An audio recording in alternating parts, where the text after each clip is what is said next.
bespoke radio for the masses. Headline edition, July 8, 1947. The Army Air Forces has announced that a flying disc has been found and is now in the possession of the Army. If the game is rigged, change the game. Game changer. I occasionally think how quickly our differences worldwide would vanish if we were facing an alien threat from outside this world. This is Fade to Black with your host, Jimmy Church, on the Game Changer Radio Network and KGRA, the Global Radio Alliance. I need your help to get to the year 1985. You're listening to Fade to Black with Jimmy Church on the Game Changer Network. What up, what up, what up? Fade to Black. Bespoke radio for the masses. Today's Monday, June 26th, 176 days into the new year, just 189 days left. We are live from a bunker somewhere in downtown Burbank, California, and I would like to welcome everybody listening all around the world, all across the United States, hither and thither, to and fro, back and forth, up and down, east and west, north and south, far and near. This is Fade to Black for KJCR, the Game Changer Network, and KGRA, the planets. I'm your host, Jimmy Church. What is cracking, everybody? It is indeed Monday. Man, oh man, I feel like I haven't stopped. Oh, wait, I haven't. Right? My goodness gracious. What a schedule. And it's so great. It's so fun. It's so amazing, you know, to string all of these shows together and, you know, coast to coast all weekend. Great shows over there. Thank you, everybody that hung out. Great tweets, great phone calls. Last night, I was a guest over on Scott Helmer's show. Scott was just amazing. Great show, actually. Supposed to be for an hour. We went for 2 hours. Man, we were dropping bombs last night. I hadn't talked about a lot of that stuff in a long time. Jeff Scott Soto, man, I love you, brother. I didn't mean anything. No, I did mean it. Anyway, so Scott last night. Tonight, kicking off another week here on Fade to Black. And so this is our schedule for the week. Tonight, Jay Weidner is here, the Senior Director of Content over at Gaia. He's here to discuss the Nazca mummy. We did it for a little bit on Friday night over on Coast to Coast, trying to clear some of the smoke out of the way so we can see what's going on and look to the future.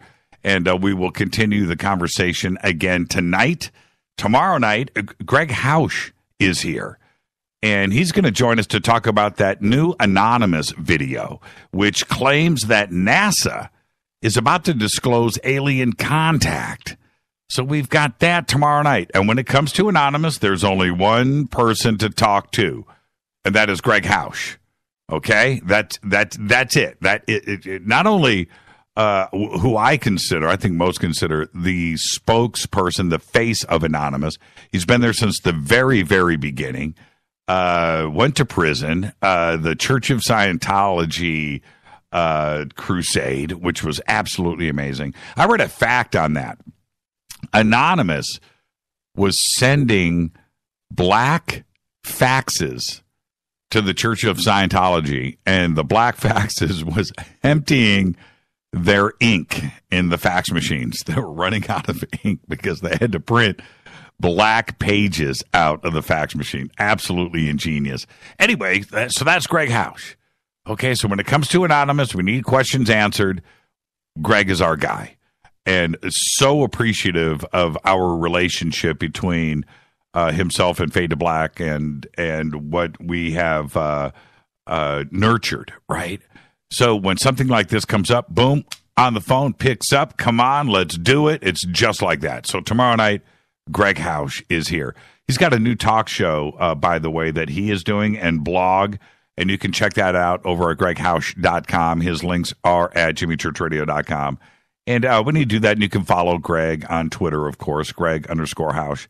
And, just tell him, yo, fade or not, say yo.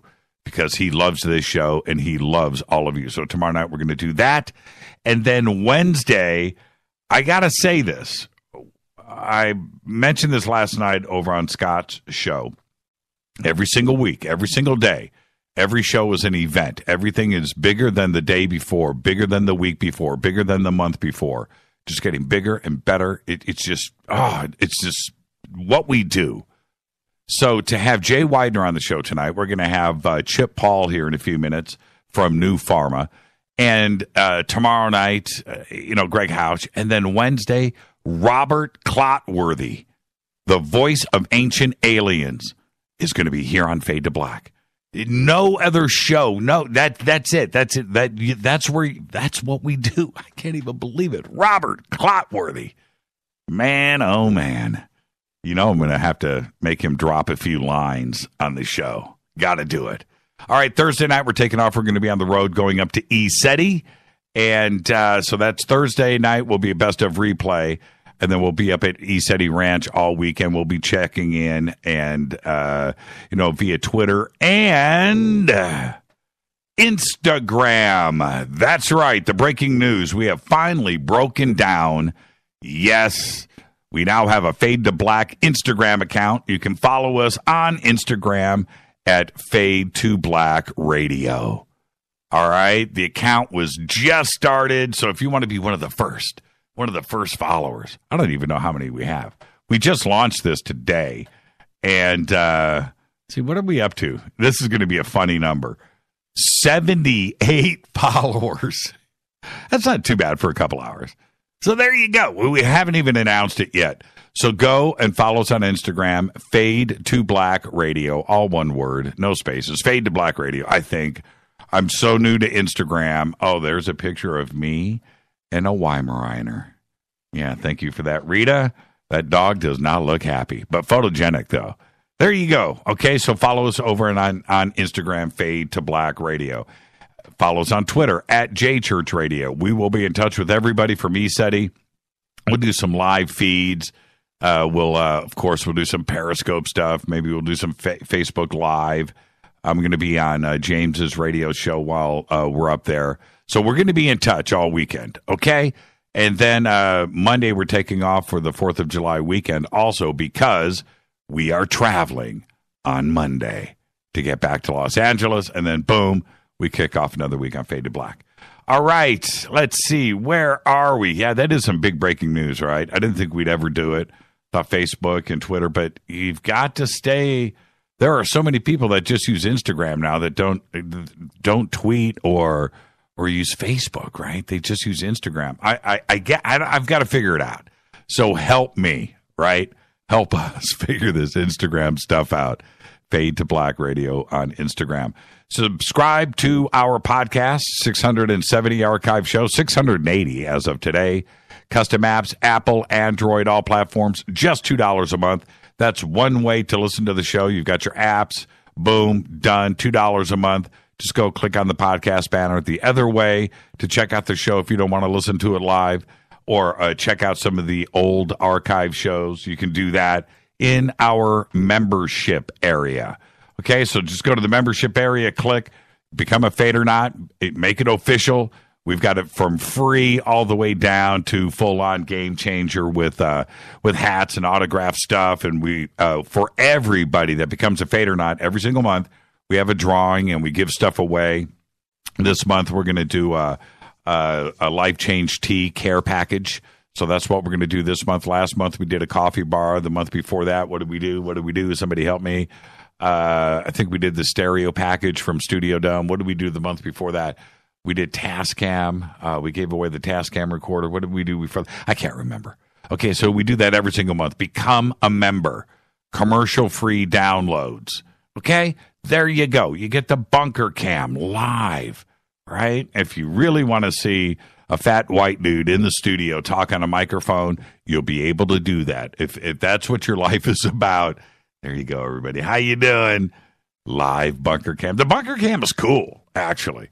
How does it look? I can't see it. My monitors are over here for the camera, so I can't see myself.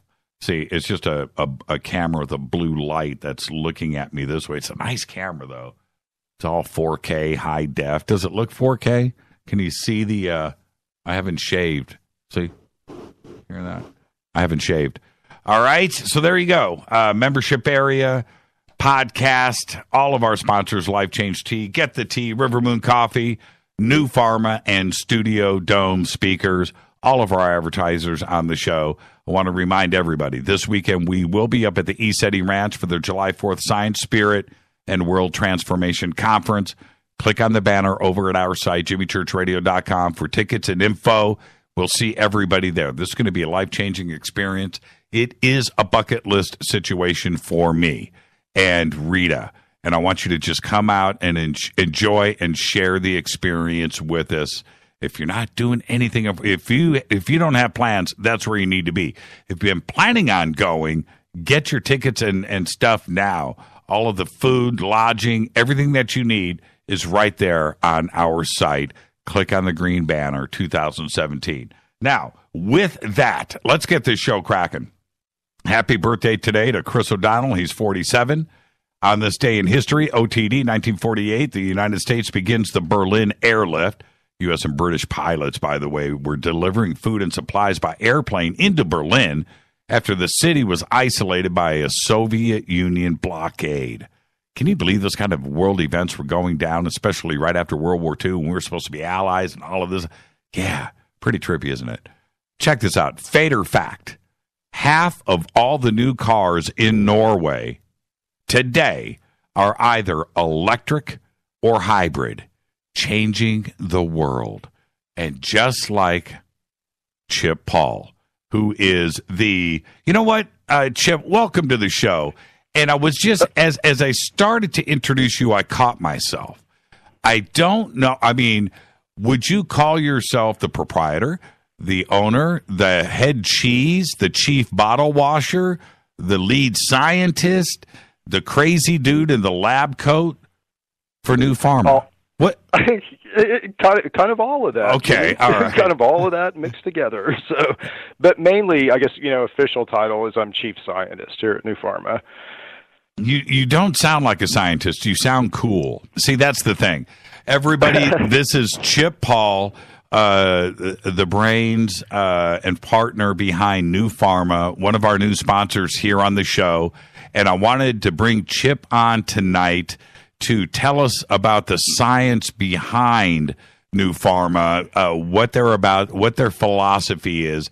And then I've got a couple of trick questions that I'm going to try to stump Chip with, which I don't think I'll be able to do, but that's my job. So with that, Chip, tell us about New Pharma and what is the company? Okay, well, cool, Jimmy. Well, first of all, we're just so honored and privileged to be a part of your network and, to be in your hemisphere here. And it's a real honor. I mean, I've listened to you for a long, long time, and so I just feel, very privileged to, be a part of your show. So thank you very much, first of all. Yeah, Chip. To tell you a little bit about, sorry. I was going to say, Chip, for the audience, I want them to know that with all of our sponsors here, just like our Fader Knots and our listeners and the audience, it's just, it's one big family. And before we let somebody into our circle, they pass the sniff test, because once you're in, you can't get out, and it's a circle of trust, and that is part of it here, And so who we associate our show with is just as important to us as it is to you, and I want the audience to know that. Okay, back to the question, Chip. Tell us about New Pharma. Okay. Well, very cool. Well, so I've got to go back in time a little bit, and I apologize for, going on a little bit of a journey here, but my wife and I actually in 2013, and this will have a point eventually, but my wife and I in 2013 founded a nonprofit organization and began to petition across the state of Oklahoma for medical cannabis. And as a result of kind of that effort, basically, when we started that effort, I kind of wanted to be the guy behind the scenes, as did my wife. We really just wanted to get the effort started because we felt there was real value there and, just have seen real efficacy with medical cannabis and how it's helped people. So, but got involved to that point, and we started this organization, and we started a petitioning effort, and just it quickly became apparent that I could not recruit a media personality or a physician or somebody like that who would really step forward and take the lead and kind of be our front man. So by virtue of that, I kind of had to be the front man for the organization. So, and I'm a professional, person in Tulsa, Oklahoma, and so I really didn't want to do that unless I was very well versed, I guess, about medical cannabis. And so I began to learn everything that I could about medical cannabis. But what I quickly learned was that really the magic, with that particular plant is more in the effect that it has inside our body. So the really interesting thing about cannabis is not cannabis itself, but something called the endocannabinoid system that we all have inside of us. And actually, not only do we have it, like every bird, every reptile, every mammal, every fish on the planet has an endocannabinoid system. So it turns out that this system is pretty new. And as I began to read and as I began to research, it's very apparent that this system is a very important system minimally. But in our research and in our science, we argue that the endocannabinoid system is kind of your everything system. So it's the master regulator in your entire body. And your body really works in a very similar way to how a vehicle works, right? So we all understand that we have a vehicle, and a vehicle would have a computer, and that computer would have a sensor array, and that sensor array would, have some mechanisms of action associated with it. So it would be monitoring your fuel level or oil pressure or, tire pressure, or whatever it is.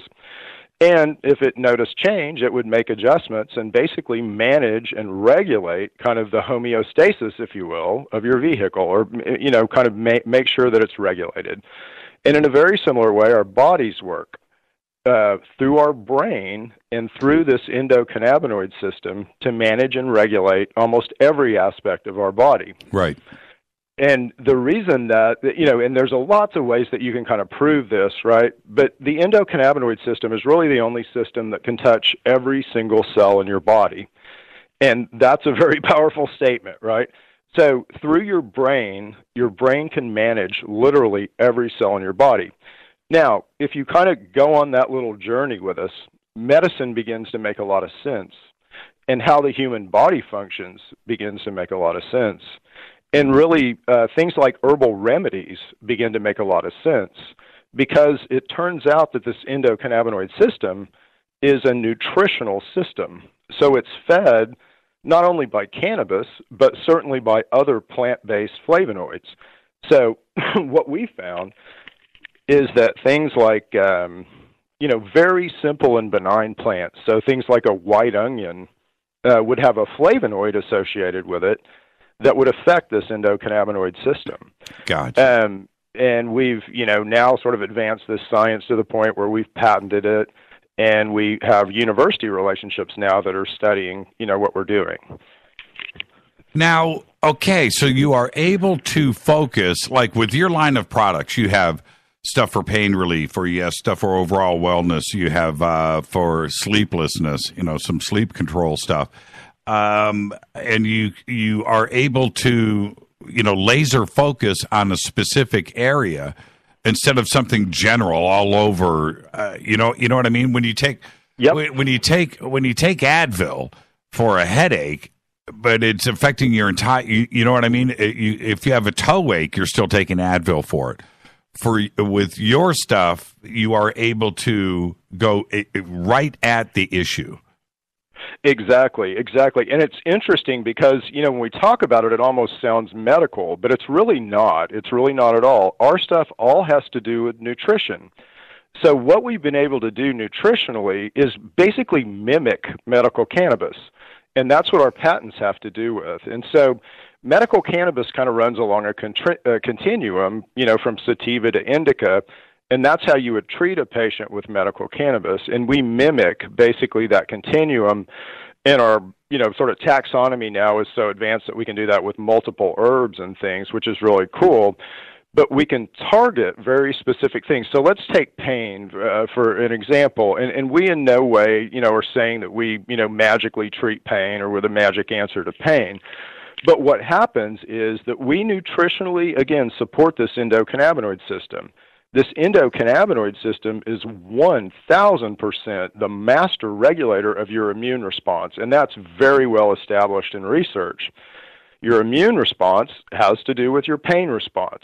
And you can think of it this way. A healthy, functioning human would not have any pain, right? Right. So pain is either the result of a trauma, a genetic deficiency, or a resource deficiency. So we treat the resource side of things. And, most traumas that happen, we don't have the resources necessary really to properly heal those traumas, and they remain unhealed. And so we even help with resources to kind of start that healing process and get that, affected area.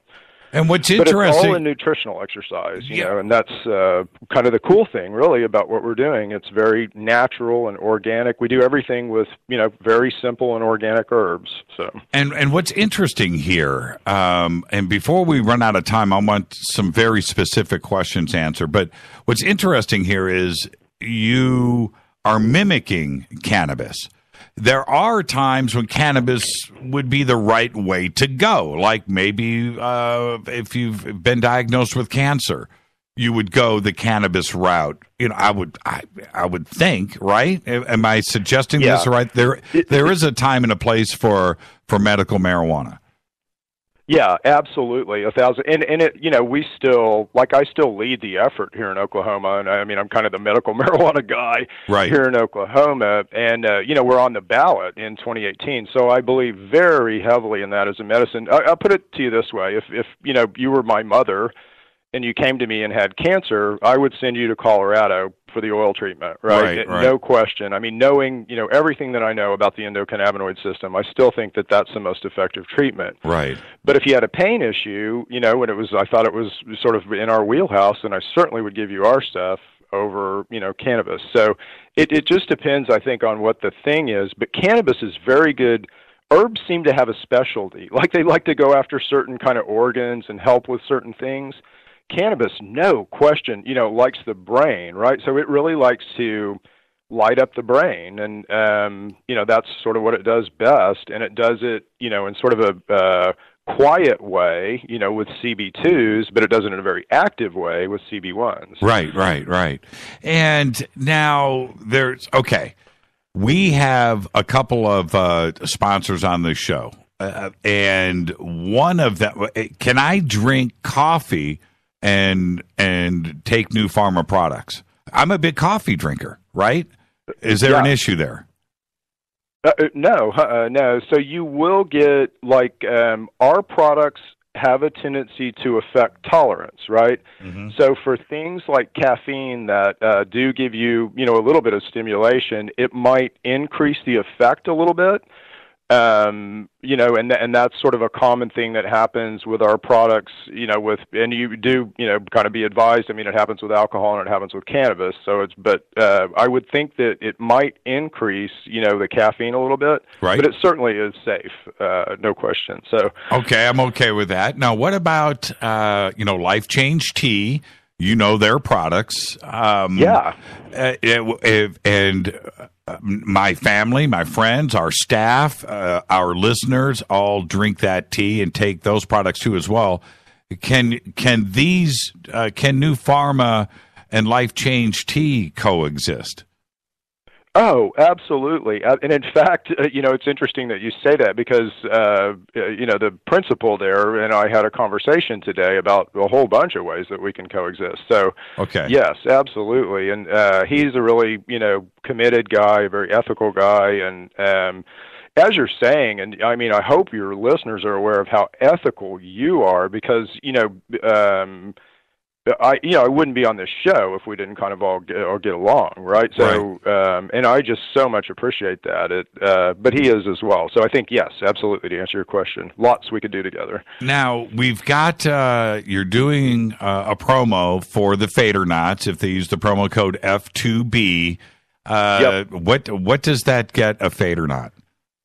So basically, that gets Fader Knots our wholesale price. To be quite honest, I mean, we're really trying to promote our products, and as you know, Jimmy, I'm a long time Coast to Coast listener. The audience here is very important to me.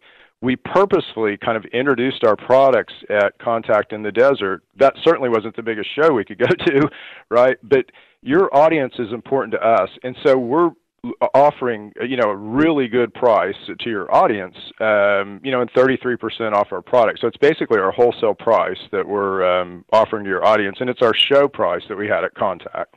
So that's 33% off. Boom. Yep. All products. Yes, sir. Now, with that, in the capsules, is everything? How do you approach the GMO aspect? I know that what you do and the university that you do your studies at and your research at, GMO is a very important thing for you, and the organic side and pesticides. How do you guys approach that? So that's a great question, and a lot of people really don't realize this. One of the universities that we work with they work all the time with natural products, and they do a lot of natural product testing, which is supplements and vitamins and herbal products. Over 30% of the products on the market are not what you think they are, and that's a very conservative estimate. It's probably actually much higher than that, but 30%. So what we do, and I'll tell you some stories about this just real quick, but we test every single herb that goes in our product, and we only use herbs, and they're completely non-GMO'd, organic, but we test every herb 14 times. So we test it for what it is, we test it for moisture, we test it for pesticides, we test it for heavy metals, and we have several different identity tests to make sure that it's exactly what we say that it is. And it's very important to us because we are doing university-level research. So let's say we found something, we discovered a cure for cancer. It would be completely invalid if we did not know exactly what was in our formulations. So quality is incredibly important to us. And we just had our science advisor here, he's a Scripps-trained PhD. He's a really cool guy.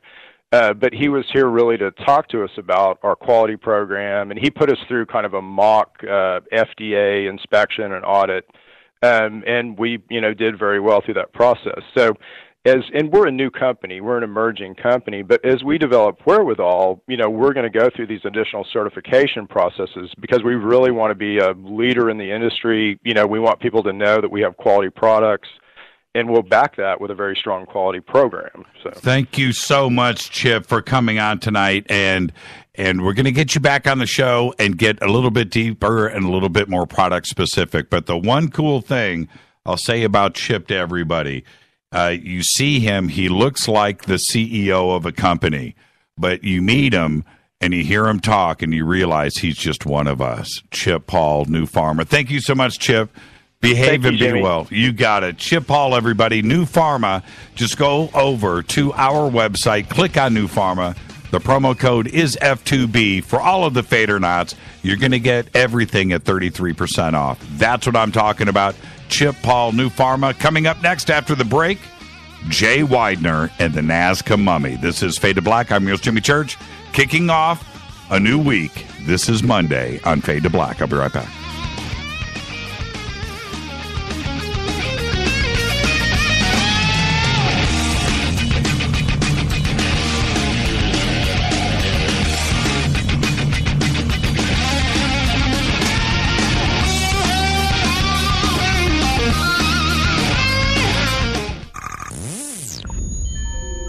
You're listening to Jimmy Church, Fade to Black. Fade to Black will now pause for alien identification. The station that talks the net. KGRA Radio. When you take the beans from Central America with dashes of Indonesian and African mixed in and then roast it to the dark side of Fade to Black, you create the ultimate brew of fringe. Introducing the Fade to Black blend from Rivermoon Coffee. Yes, Rivermoon's darkest customized roast was created for the love of Fade to Black. The alchemy of masterful roasting and smoking the beans is in every sip of this full-bodied, dark Java. I need my coffee dark, deep, with distinct bittersweet chocolate highlights, just like the bunker. Leaning further into the darkness of the roast is Fade to Black Blend from River Moon Coffee. Just click on the banner at jimmychurchradio.com and use the promo code F2BBLEND for 15% off of your order today. Go Beckley Teppy. Hi, folks. Let's wind the clocks back 60 years. Food was different. Food provided health and nutrition, and using supplements was minimal. Unfortunately, now we have chemicals, GMOs, herbicides, and pesticides that can be quite lethal in the name of our food supply and, of course, the ever-loving dollar. Supplementing our diets can be very important to stay healthy. Cleansing from daily intruders to the body might be critical. Live strong and take charge. Log on to getthetea.com. Our herbal tea is a great way to cleanse from intruders. Our supplements is a great way to maintain and improve your health. When your health is not up to par, go to getthetea.com. No GMOs, no fillers, and organic, and very helpful in keeping you at the top of your game. Life is too short to feel, you know what I mean. Stay in the game, at the top of your game with getthetea.com. That's getthetea.com. Again, getthetea.com. 9 out of 10 geneticists agree. Fade to Black is not your father's radio show on the Game Changer Radio Network and KGRA, The Planet.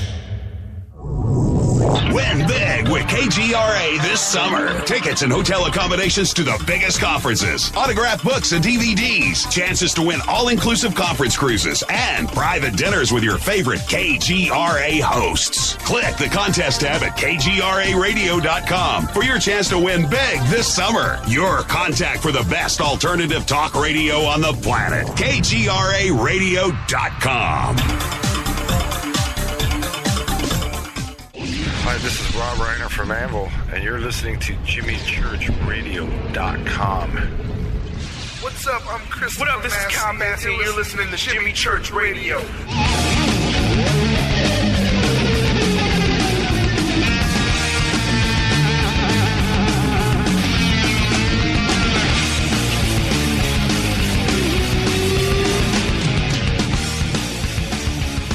All right, welcome back. Fade to Black, kicking off a Monday here.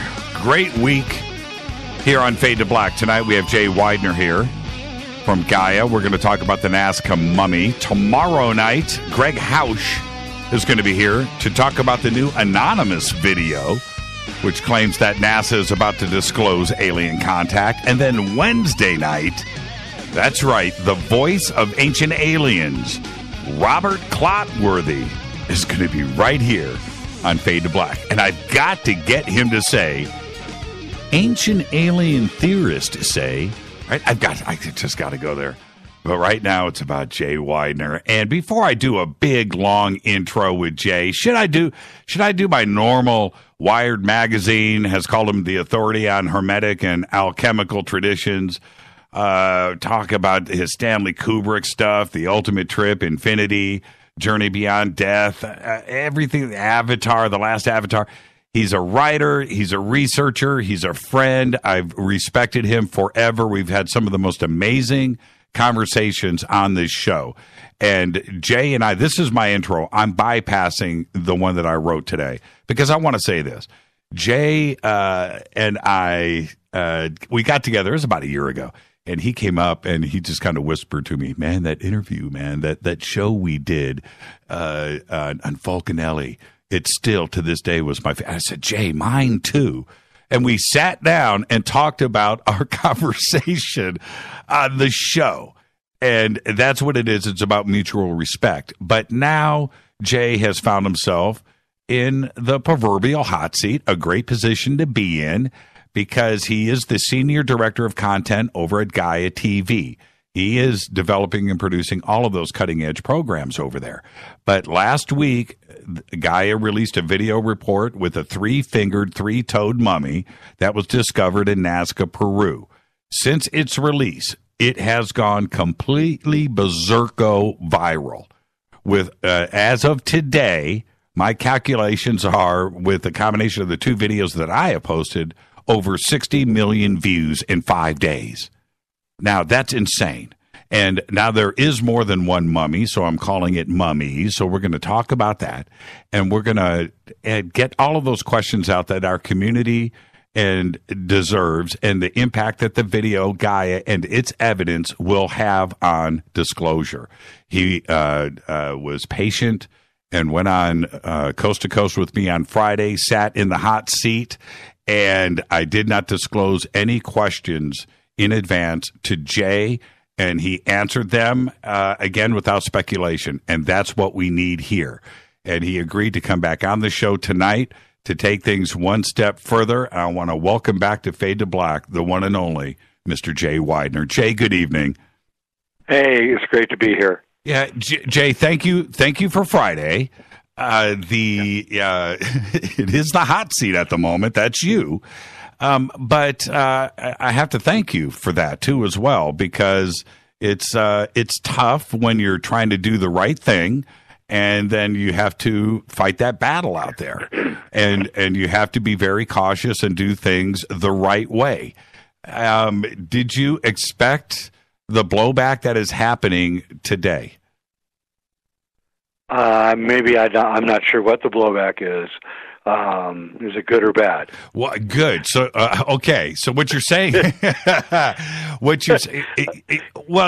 understand the question, certainly. And what's interesting with me, maybe I'll direct it a little more focused here, is that we have two different camps here, the obvious ones. We have those out there that are seeing the video and saying this is an alien mummy, right? And they're happy with that from just seeing a video. Then we have the other side from just seeing the video that's saying this is all BS.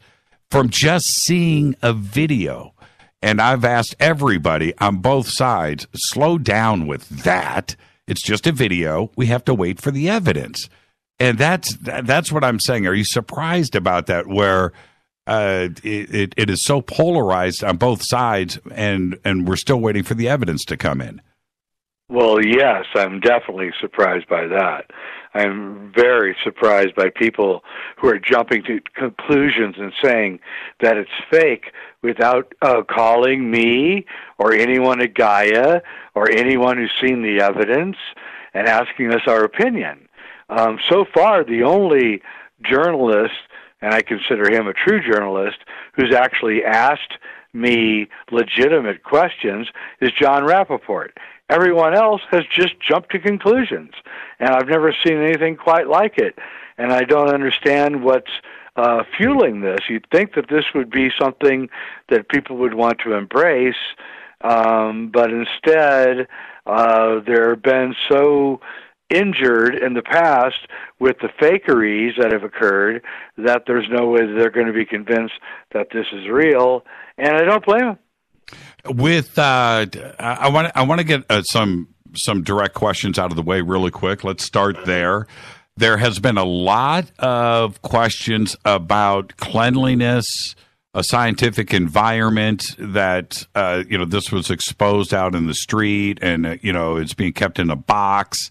And it's not in a medical atmosphere, and it could potentially be contaminating. And certainly the test samples that have been drawn could be contaminated because of not an unclean environment. How do you address that? It's totally true. That could be. However, the samples were taken, deep within the body and then placed immediately into test tubes. No, it wasn't a hospital environment. We couldn't do anything about that. We could only do what people that had the body, operate in the circumstances that they want us to. But even if the test samples were somehow contaminated, that would not explain how 3 different labs have carbon dated it at the same exact 150-year period. Now, and I want to confirm that. So we have 3 independent laboratories that have now carbon dated to this 1800-year mark. Can you say who those laboratories are? Not at this moment, but I will. It'll Okay. be coming. Okay. All right. So, but Only because I don't want them to talk to each other. Right. Okay. Fair enough. Yeah. Again, the scientific modalities at play here. Okay. The other question, and I've gotten so much email about this, a simple Google search will answer a lot of people's questions about this. But I just want to hear from you because now, in the last 2 months, you have become a total expert. You're a PhD in mummy now, right? I know that. Exactly. Yeah, absolutely. Okay. That it's in this seated position with its feet up to his chest, and that this is not a natural mummy position. And I can't answer all of the email on this. So I want you to. Wow. I want you. Let me tackle this one? Yes. Okay. Okay. This one is coming from my heart, okay? I am in the middle of doing a series on the great anthropologist Robert Lawler and his work on the Australian Aborigines. And in the series, he talks about advanced spiritual cultures, and that when they bury their dead, they bury them in exactly the way that our friend is buried, including the tilting of the head up into the sky. That is a advanced spiritual practice, which is about connecting with the Akh, as the Egyptians would call it, or this sky spirit, which is a spirit which every human has, which is reflected in the sky above them, and it's kind of like a bird spirit. And the Egyptians believed this. The Indians believed the ancient Vedic Indians believed this. It's present in many cultures. And what I get from that position is that this is a very advanced spiritual culture who understood the deepest concepts of the afterlife. With the amount of mummies that are in Peru, probably more than in Egypt, if you can imagine that for a second. There's reasons for that. It's the altitude. It's the climate. They are preserved really well there. But out of the thousands of mummies there, how many are in this seated position in Peru? Nearly all of them? Is this a tradition? No, most aren't. But the dead were buried in this position. Oh. And that's what I'm saying. Oh. And so the dead would be buried. They weren't necessarily mummified, but they would always bury their dead in this kind of position. And this position is not just germane to Peru. It's what they would do in many cultures, from Australia to Africa to Asia to Europe. The tucking of the legs, the wrapping around, and the tilting of the head, looking up. Your rigor mortis is setting in, and you're setting your body, so that it is left in eternity in your mind. Anyway, you being a primitive people, that it is now set to return back to its source, and this is a deep Egyptian concept about the return of the Ba to the Akh. I know a lot of people are going, "What's he talking about?" But it's a when I saw that body in that position, I knew I was dealing with a very advanced spiritual culture. In other words, what I'm saying is that we're in a very advanced material culture. That's completely different than a very advanced spiritual culture. A spiritual culture puts all of its emphasis on the spirit, what happens when you die, the afterlife. This is Egypt. This is India 3,000, 4,000 years ago. We live in a completely different kind of culture where all of our emphasis is placed on material, so we're buried with a big, rich coffin, where they're not buried with a coffin at all. And it's a completely different outlook. But again, when I saw that position, I knew that this was not some kind of primitive monkey culture or something. This was a culture that understood what happens when you die, where you go, the whole entire science of the afterlife. Now there's there's the elephant in the room, and I'm watching Twitter blow by here, and we have to talk about Jaime Maussan for a second. I listened to Jaime do another radio interview last week where he addressed the issue himself, right? And I was pretty impressed where he just came out and said, I recognize that because I'm involved with this, people are saying that it must be a hoax. Now, how did you feel after the Roswell slides and our community and how they dealt with this last year? And obviously Jaime's name is tied to this. What did Gaia and you specifically decide to do about it, and did it change your mind? Well, first off, I like Jaime. I mean, I just like him. I traveled the trip with him. I didn't know him before. I'd met him 20 years before, but I never really knew him. And I like him. Secondly, when you've been a journalist, and you're going to find this out, Jimmy, as you go on in life, when you're a journalist for 45 years, you make mistakes. You make FUs. You know what I mean? Mm-hmm. It happens. Sometimes in a weak moment, you get taken. Now, I am a journalist, and I have not been taken that much, but I've been taken a couple times. And I'm not proud of the fact that I was taken. I'm very proud of the fact that I am right most of the time when I investigate a case, and I'm very, very sad when I'm wrong. Jaime was wrong. And he totally admits it. He admitted it to me. He admitted his sorrow over being wrong. He admitted that he was a fool for being wrong. He admitted that he brought friends in who had been made to look like fools, and he was wrong about that. But it only happened once, and I think twice, actually. But and I think you have to understand that Jaime does not have what I have.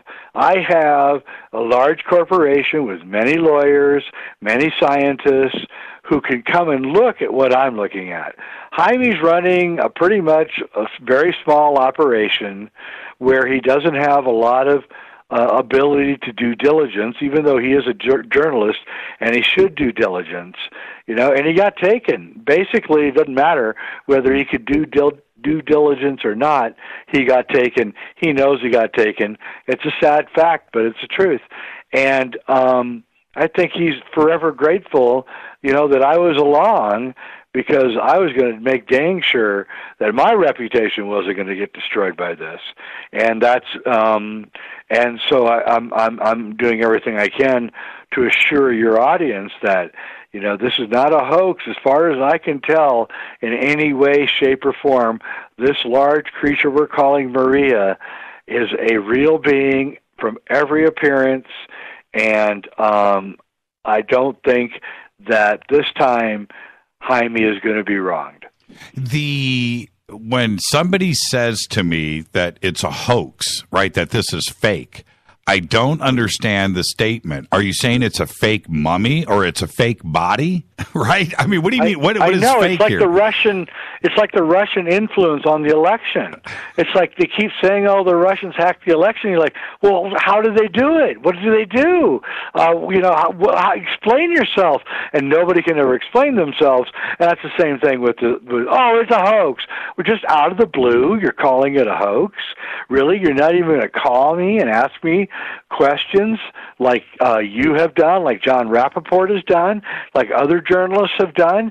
You're just going to come right on the air. My email is absolutely, you type in my name and you will find my email within 3 clicks.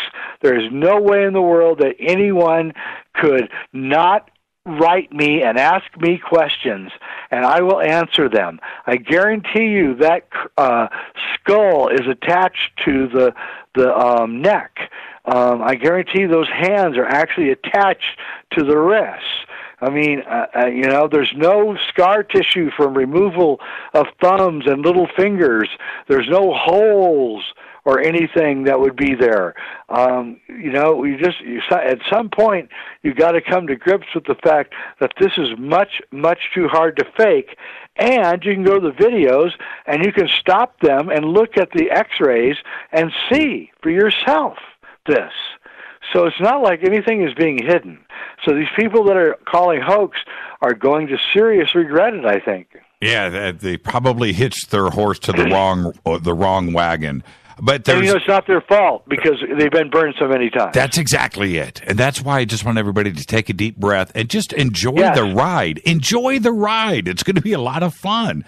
If it's fake, we'll find out in very short order. I don't know what could be fake, but we'll find out. If it's real, if it's an intact 1,800-year-old mummy with 3 fingers and 3 toes, holy crap. Right, we've got a long, fun ride in front of us. So let's just sit back, take a deep breath, and enjoy ourselves. Now, let me ask. Yeah, and we're doing it right. What they should understand is, for the first time, no government interference. For the first time, a group of people that actually have the money to do this right are doing it right. We're reporting it to the public as we do it. We're 100% transparent. We have nothing to hide. If it turns out to be a hoax, I will be the first person to come out and say, we're sorry we wasted your time. There you go. Now, let me ask you a couple of other questions. For me, as I have looked at again, trying to address this, it's a fake issue, right? The wrists and the way that the fingers and the bones are put together, it's natural. It looks like it grew that way to my eyes. I'm not a surgeon. I'm not an anthropologist. I'm not, I don't have any 3 letters tied to my name. So, but for me, looking at that, it looks correct. Around the wrist, Jay, and around the feet, is there any disturbance around the skin that would suggest somebody has inserted these bones or reconstructed the hands to make them have this appearance? Or is this 1,800 years old natural? It is 1,800 years old natural, I am claiming. I do not see any evidence. I can't imagine the person that did this hoax. They must be the Leonardo of the 21st century, and we need to find that person, and we need to get them into Hollywood. We need to get them into Black Ops, because this person is the most valuable person alive. They're able to make a skeleton and then an exoskeleton that is perfect without flaws. The whole thing is an amazing work of art if it's a hoax. Now, the doctor that is there from the University of Colorado, I'm assuming in Boulder, right? Yes. Okay. Now, as she's looking at these x-rays and these CAT scans, has she raised any red flags? Has she said to you, okay, well, this is good, but there's a problem here? Has she pointed out anything that could raise an eyebrow for you guys? Not at all. In fact, I think she's somewhat befuddled by the whole thing, being a total, complete, normal scientist. The expressions on my interpretation of the expressions on her face, watching her in the video, is there is a level of befuddlement going on in the background in her thought stream. I can't say that's true because she hasn't said that, but I just see that as a body language guy, that there's something in her that's going, Right. What is this? Now, is she, did you tell her in advance what this was? Did she know what she was looking at? And did she know that there may be an alien connection here? Did she know any of that in advance? How did you approach her and the school? No, we haven't told her anything before and anything since. We let her make her own conclusions. How is the university doing today? Have you talked to the university since? No, they're fine. Everything's fine. They're curious, and they're going to do more tests. Okay, so they are okay with having. I'm asking the obvious question here. You know, it says University of Colorado, right? Are they okay with this association with Gaia and the implications and the heaviness of what this could mean? I have no idea what the head of the universities are thinking, but the radiologist has no problem working with us. Now, the other question is sutures in the skull. I now that I even know through my studies, you know, what sutures are and what those implications are from birth and moving forward into adulthood. Whenever I see a skull, I swear, Jay, I look for sutures. I don't care what's going on. And now we have that situation right in front of us here. And we have that white powder that's involved. Are there sutures on that skull? Apparently not. Wow. How disturbing is that to you? I mean, that's pretty crazy. It's absolutely mind-blowing. I don't know what to make of it. I'm like, what? Really?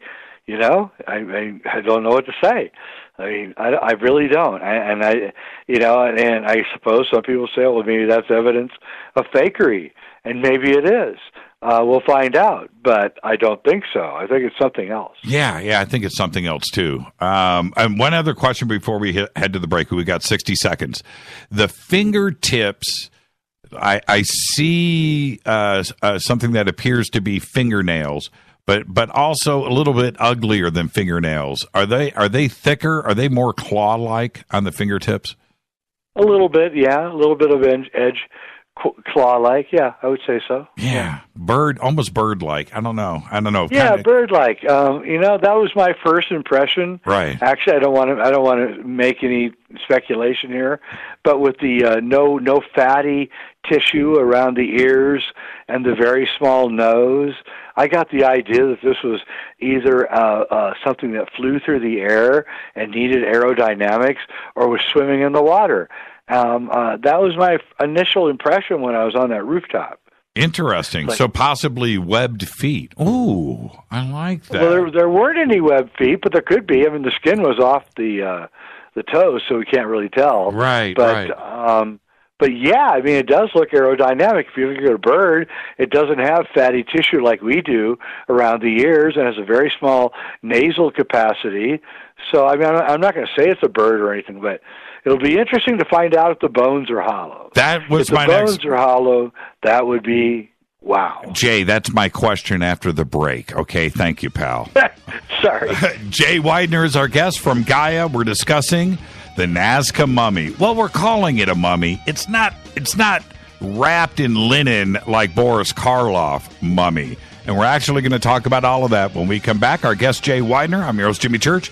This is Fade to Black. We'll be right back.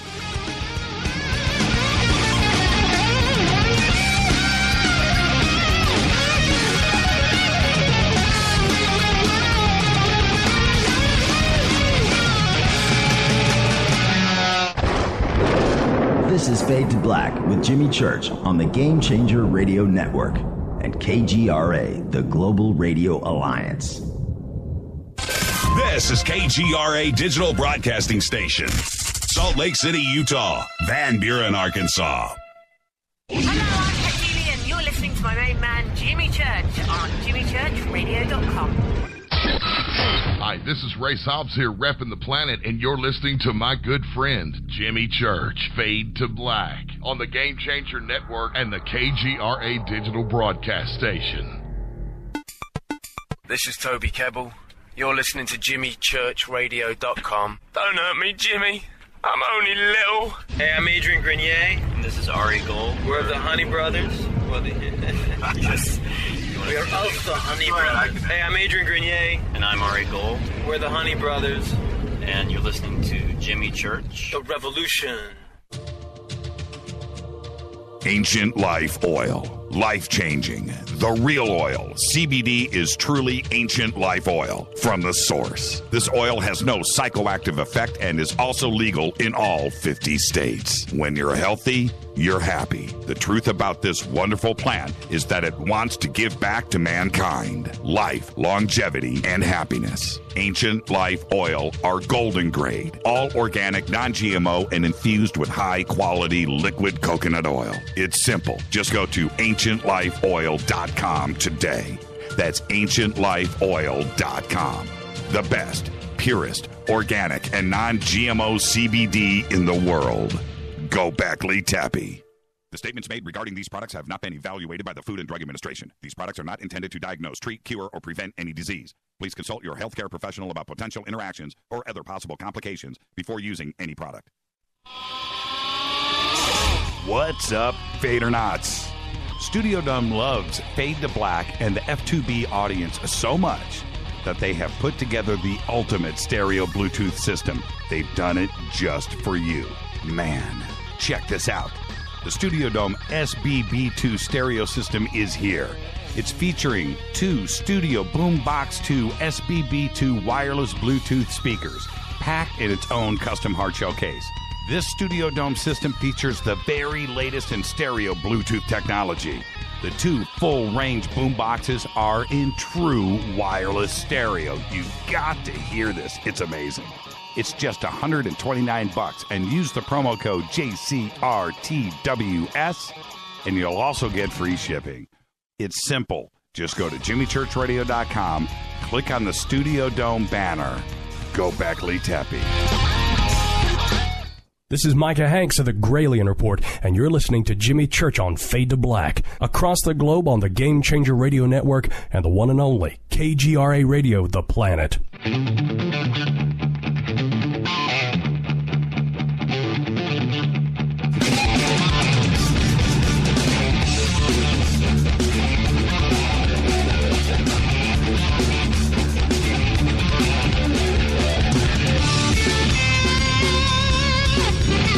All right, welcome back, Fade to Black. I'm your host, Jimmy Church. Our guest tonight, Jay Weidner. Jay Weidner. Jay Weidner. Where did that... Jay Weidner, Senior Director of Content at Gaia TV. That's where that came from. And we're talking about the Nazca mummy. Jay Weidner. There you go, Jay. It's a new nickname. You made me Jewish. I have no idea where that came from. Where is the mummy now? Is it safe? Is there, it would really be a bummer to see this thing disappear or something happen. Well, so far it's safe, and you're right. We're all concerned about that. But so far it's safe. It's in good hands. The Peruvian government's position on this, what is their response? No response so far, but of course, anything that's pre-Columbian, i.e. was here before Columbus, and the carbon dating surely shows that, means that this is a possession of the Peruvian government. So, if they wanted to step in, they could? They could, and they probably will. How so? What do you mean by that? Well, I'm sure they're aware of this situation, and that mummy is worth a lot it's worth a lot to the Peruvian government. I mean, just as a exhibit in a museum. So I presume they're interested in are pursuing this story. There's one thing that I can't get out of my brain here. If this plays out, right? If this plays out a year from now, we're looking back at this and, life has changed. The world has changed. If this thing plays out, Nazca is the new Giza. The tourism, right? Everybody's going to want to go down and see this area. I mean, it could be a complete, I'm not being serious here, a boom. Oh, well, that's funny you're saying that because I was just in discussion today with someone who was telling me that the Peruvian government is actually very happy about all of this and is in fact approaching some members of the teams for exactly that reason, to begin doing tours of Nazca. Now, okay, let's get back to this bone issue. With the X-rays, and for you, is when you first saw it, when somebody says fake, I don't know why they would suggest a fake skeleton. That just doesn't compute for me, but that's what they would obviously be claiming here. When you first saw the X-rays, and the CAT scans, was there what went through your mind? Well, I mean, I examined them very closely. I pinned them to a window with the sun behind them, and I began looking at especially the neck, wrists, any place where there's connections to look for fakery, jammed up muscle bones in the wrong place, possible plastic, anything, breaks in the tissue. Man, I didn't find anything. And I've actually been through this many, many times. I used to investigate crimes for up in the Pacific Northwest because I was so good at solving these things. And, man, I saw nothing. I saw an intact X-ray of an intact body that appeared to be somewhat different than a human. Now, with the still humanoid. Now, with the testing, with the carbon dating and the other tissue samples, and you guys are now pursuing DNA, which we're going to discuss next, are you disclosing to them where this material is coming from, or are you just handing them the material and asking for results? Well, we're handing them material that tells them that this came from the rear neck or underneath the right wrist, that kind of thing. But we're not saying, what the creature is or anything, no. Okay. We are giving directions as to where we took the samples, though. But they don't have any idea that it could be an 1,800-year-old mummy, something that would steer the results or conclusions? No. Okay. We would never contaminate the data like that. Now, what about blood? No blood. It's a mummy. Totally dehydrated. It's totally dehydrated. So what about muscle tissue? Is there any existing tissues involved where there could be some kind of dried blood sample taken? Oh, yeah, there's arteries, and that's why I know it's not a fake. I mean, as far as the actual body, right? Because you can actually see the compressed arterial structure. Right. So there's arteries, blood was clearly running through whatever this was. So it's not a piece of plastic. It's not a 3D print job. It's whatever it is, it lived and breathed and walked. Now, were the feet and hands and the head added to this body somehow, some way by Leonardo da Vinci living down in Peru he does this for a hobby, even though he's not going to nearly make enough money to pay for his hoaxery? Yeah, that could happen. I suppose there's a millionaire in Peru who just delights in creating skeletons and then exoskeletons and placing perfect skin over the top and everything. Yeah, that could happen. There's a 1 out of 1,000 chance that there's a guy down in Peru or somewhere else who is doing this. But I tell you, I don't see why they would be doing it. They're not making the money that they think they're going to be making. I guarantee you that. I know what kind of money is being spent here, and it would never even possibly pay. And I'm a person who actually worked in physical effects in Hollywood. I know what it takes to make something like this, and I guarantee you that mummy would cost a bare minimum of $250,000, and that guy who is not going to make that kind of money anywhere near it. I have had a lot of emails sent to me about the organs, and that it was a part of the mummification process in Peru to remove the organs, to clean them, and then to put them back in the body. I want that clarified here. This is intact. The organs were not removed and placed back in the body, correct? I believe that is absolutely right. That's what the radiologist seems to be saying, yes. So, what about the orientation of the organs? Is it the same as a human? Are the lungs in the same place, the spleen, the kidneys, the digestive system? Okay. I can't tell you that, but that's good. The radiologist is looking at that right now, and we'll get a report soon. That will be probably the quickest report. And, okay, man, I need you to speculate. I'm not going to. My career's on the line, man. Yes.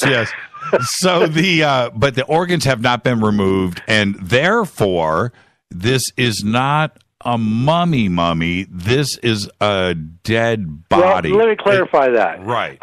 There's mummy. It's a mummy. Okay. It's not a mummy like in Egypt.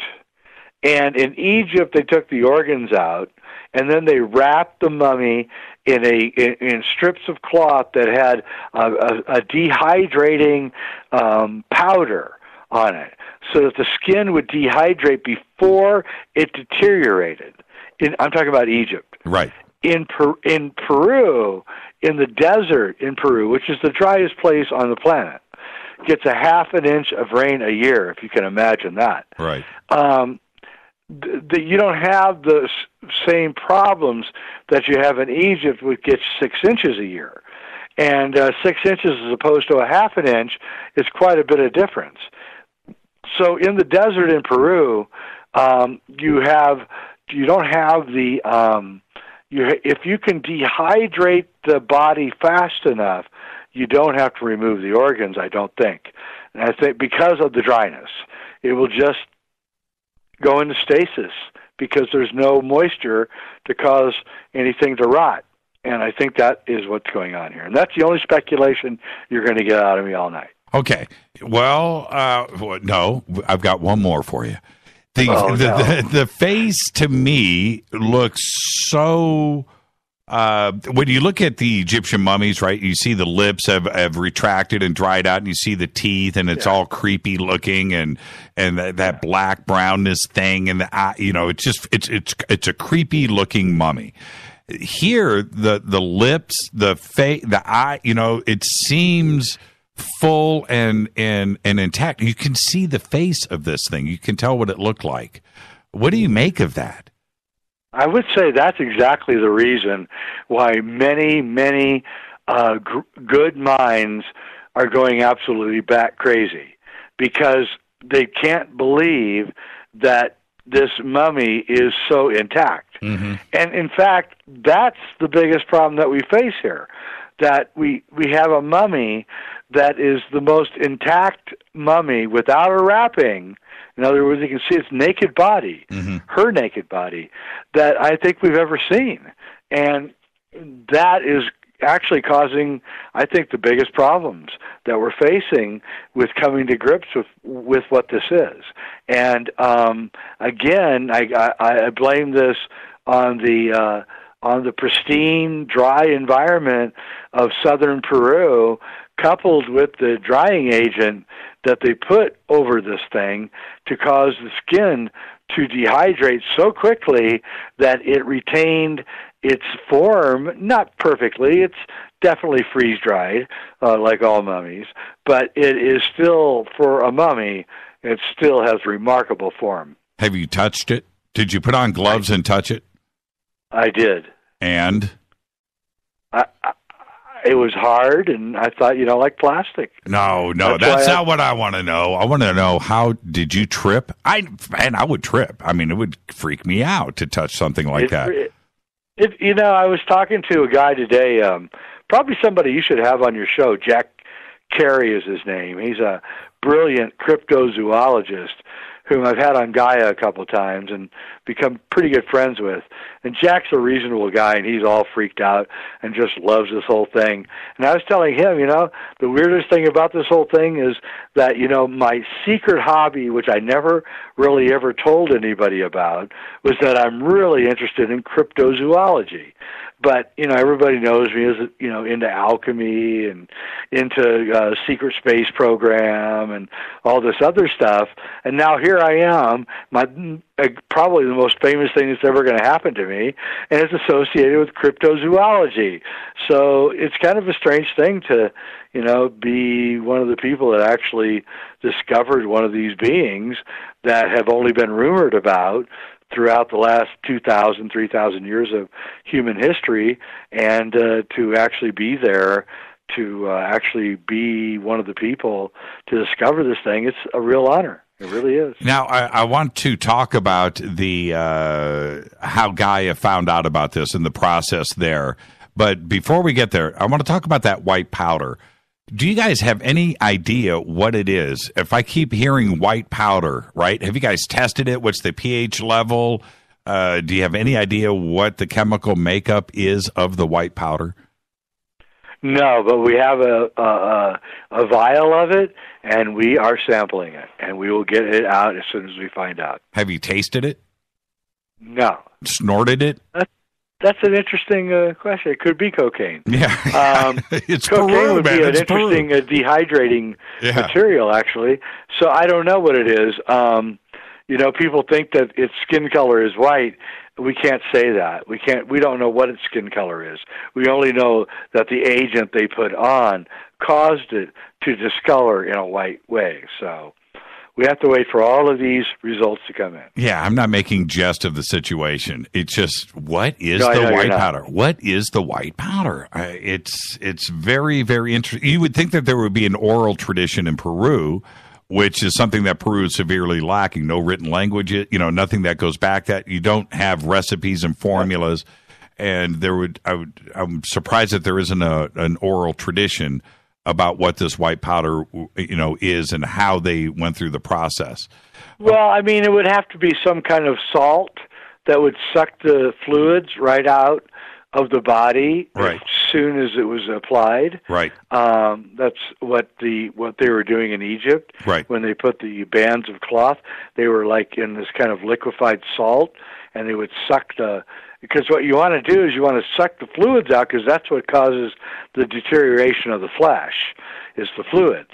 And so you want to suck those out as fast as you can so the body is preserved. Right. Now, in Egypt, they were, if you read some of the hieroglyphs literally, which I try to do, I try not to put any interpretations on, they literally say that they were trying to preserve a kind of what they called the Ka, which is a physical part of the spirit, but which could also be interpreted as the DNA.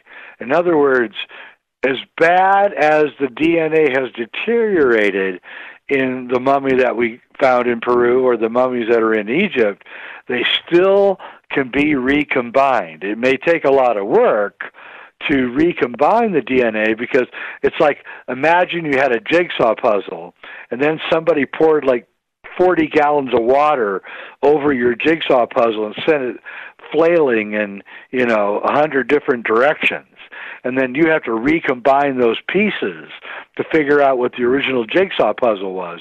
Well, that's kind of what we're up against here with the mummy, and I think we're going to find that we're going to find many surprises when this work gets done. How did you determine that she was Maria, female? Initial DNA tests came in, and those came in and said that she was. Okay, so it wasn't anything physical on the outside. No, nothing. Okay. In fact, we could not tell what the sex was. Okay, so it was through DNA testing. When you guys were approached, how did that happen? How did you get the phone call? How did you guys get connected to this?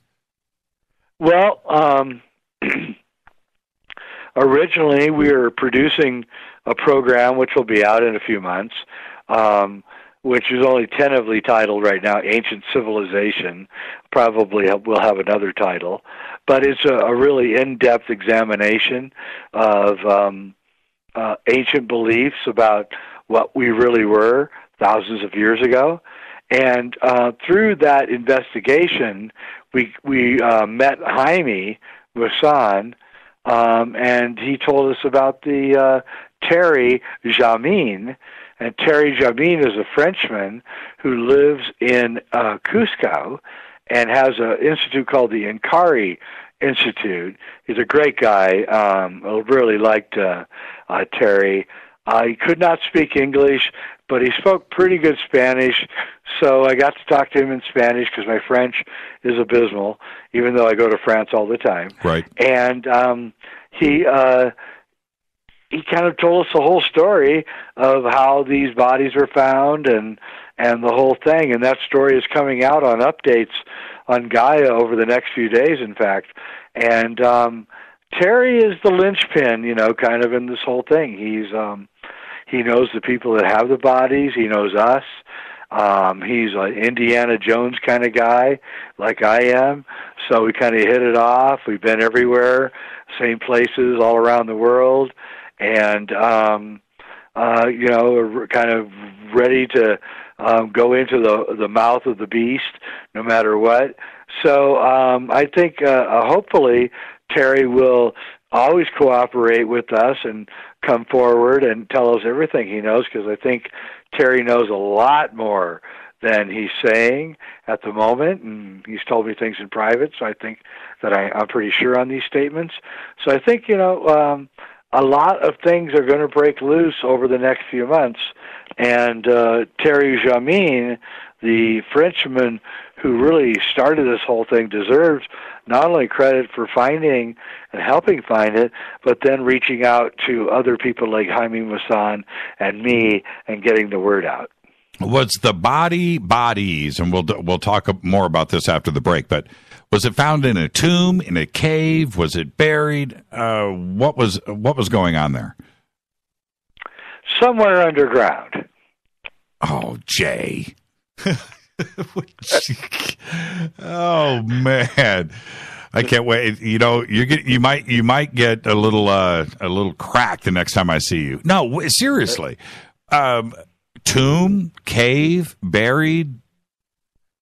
Because I've never been there, I can't say, and so I will. You have to understand that I'm not going to say something that I don't know. It was underneath the earth. That's all I will say. Okay. Was there anything marking this area? Never been there, couldn't tell you. So no stone markers, nothing with names on it, I don't know. I've never been there, so I can't tell you. Okay. Yeah. All right. Yeah. What were you told?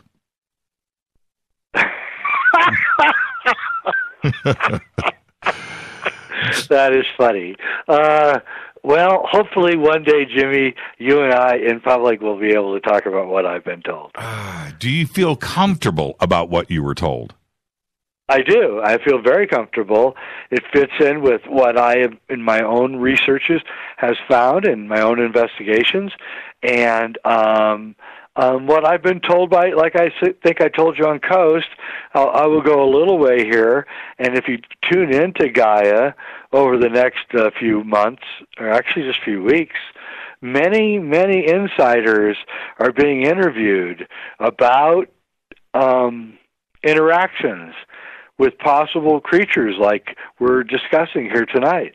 And so, I mean, there's much information which is about to unfold about all of this, and I just want to be careful because I don't want to speculate and ruin what is, the scientific method. And so once we get this going, I will reveal all, I promise. Is the Cross of Henday involved? Just kidding. See, now I got you. That's what you get. That's what you get right there. Hey, with the DNA, if the DNA can prove, the sex, right, and in this case that it's female, is it suggesting that a large chunk of this DNA is human? Would you is that speculation at this point? I mean, I would think that a logical, scientific, rational person might derive that conclusion, yeah. Yeah, it would make sense. Now, what about the possibility of, and I'm sure that you've talked to some anthropologists and medical doctors about this, just a rare human deformity of the hands and feet that for 3 fingers and the hands and feet. Is there a possibility of that there, and this is just a one-off? I suppose there's a 1 in a million or 2 or 3 million chance that this weird creature could have been born. Yeah, there's no doubt about it. Early tests say that's not true. Examination of the hands and feet of it and several other mummies found in the same location would seem to say no, that this is a normal occurrence among creatures of this sort. And also, there is also evidence in artwork found all over South America of three-fingered beings. So, no, I don't think so. I think that there's overwhelming evidence that people in the past had encounters with three-fingered beings in South America and also in Sri Lanka. There's a temple. I'm going to forget the name at the moment. There's a temple in Sri Lanka where the front, it's a thousands and thousands of years old temple up high in a mountain. You have to climb up these stairs to get to it. But the opening gate has two three-fingered claw-like figurines on each side of the main gate as you walk in. And there's evidence like this mounting, because I am doing the research, mounting daily. We are daily finding artwork and pictographs all over the world of three-fingered beings. Now, we're going to take a break right here, Jay. When we come back, we're going to talk a little bit about the other mummies that have been found. We need to discuss that. Some of it has been disclosed. Some of it is rumor. Some of it has been extrapolated out of other videos that you have presented. So we need to kind of address some of this in a more direct fashion, and we'll do that right after the break. And I got to tell you, Twitter's lighting up right now, Jay, and everybody's very appreciative of you taking the time to come on and answer these questions tonight, as difficult as it may be. But this is some of the most important news maybe in human history. This is Fade to Black. Our guest tonight, Jay Weidner. I'm your host, Jimmy Church. We'll be right back.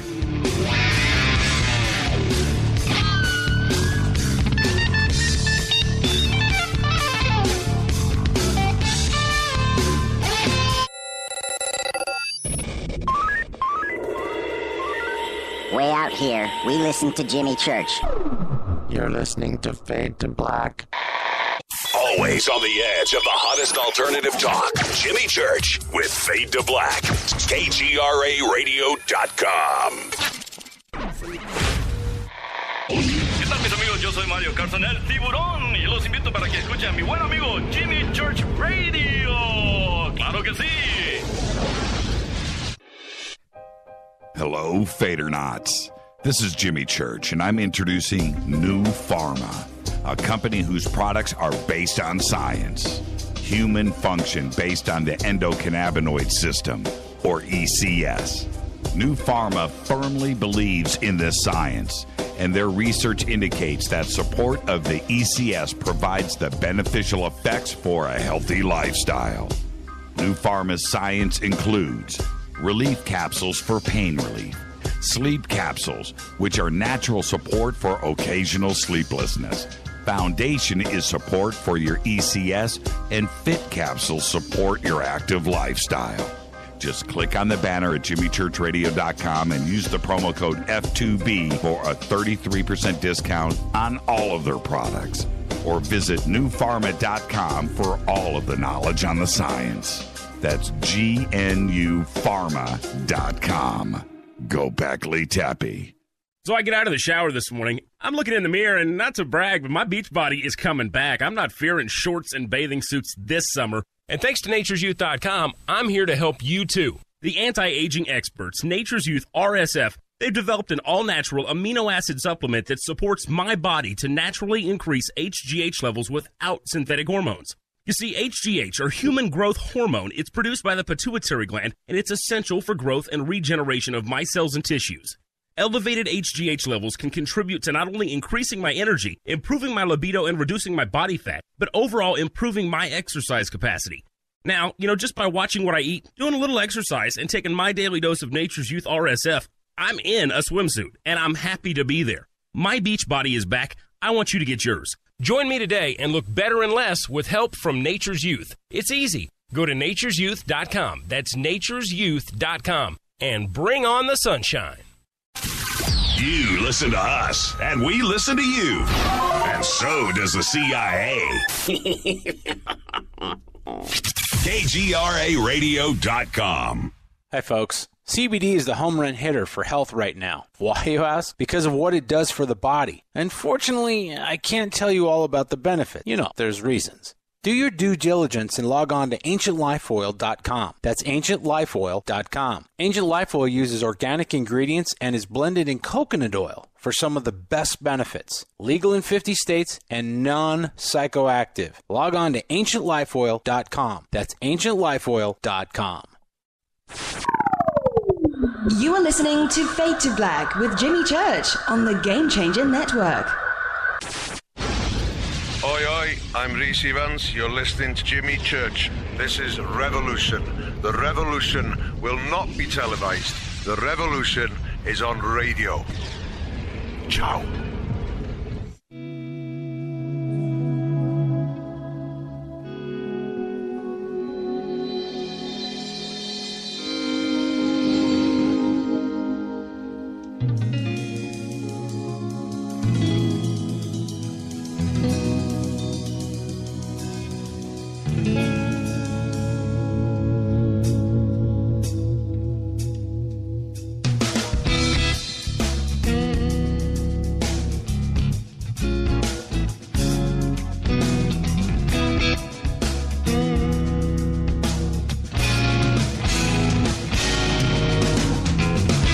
All right, welcome back. Fade to Black. Our guest tonight, Jay Weidner. He's here, Senior Director of Content for Gaia TV. And Gaia has released a video report with the three-fingered, three-toed mummy. It was discovered in Nazca, Peru. It's up to about 60 million views. Now, Jay, when you hear those kind of numbers thrown around, right, it's one thing to say 1 million. That's enough. Now we're talking about tens of millions of views. It also suggests that it's a large chunk of people outside of the paranormal community that is also looking at this. Does that surprise you? Very much so. And I just want to apologize to the 60 million people that you have to look at my face, in these videos. But, hey, somebody had to go down there and do the dirty work. So, no, I'm not surprised, actually, at all. I think, that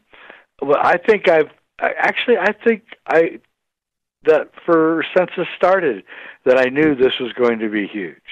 And, because I've been involved in this kind of work for a long time, and because I knew we were doing the job right, I think that, we've been covered by Fox. I think the New York Times is going to cover us. So I think actually mainstream media is starting to get worried, and they realize they have to start covering it. Yeah, they have to. They can't ignore it. They can't. Yeah, and that, exactly. I'm excited. I'm excited about that part of it. So we can sit back and also then once the mainstream media grabs a hold of it and of course destroys it, but the schools, the universities, the other historians around the world, the skeptics, the cynics will have to sit up and respond to as well and take notice. And that's the part that I'm looking forward to. Me too. Yeah, I did want to ask you about this. Jaime was on Carol Rosin's show last week, and I'm going to give Carol props for that. But and she's probably listening now. Hello, Carol, and she's an old friend of ours. So there you go. But same here. Hello, Carol. Absolutely. And he said on the show that. And he said this in Jaime speak. But I definitely sat up and listened a little bit closer to the speakers when he said that there was a couple of other bodies recovered that appeared to be robot, something attached or assembled with this. Now, what does that even mean? I'm picturing the $6 million man. What was he alluding to, and can you comment on that?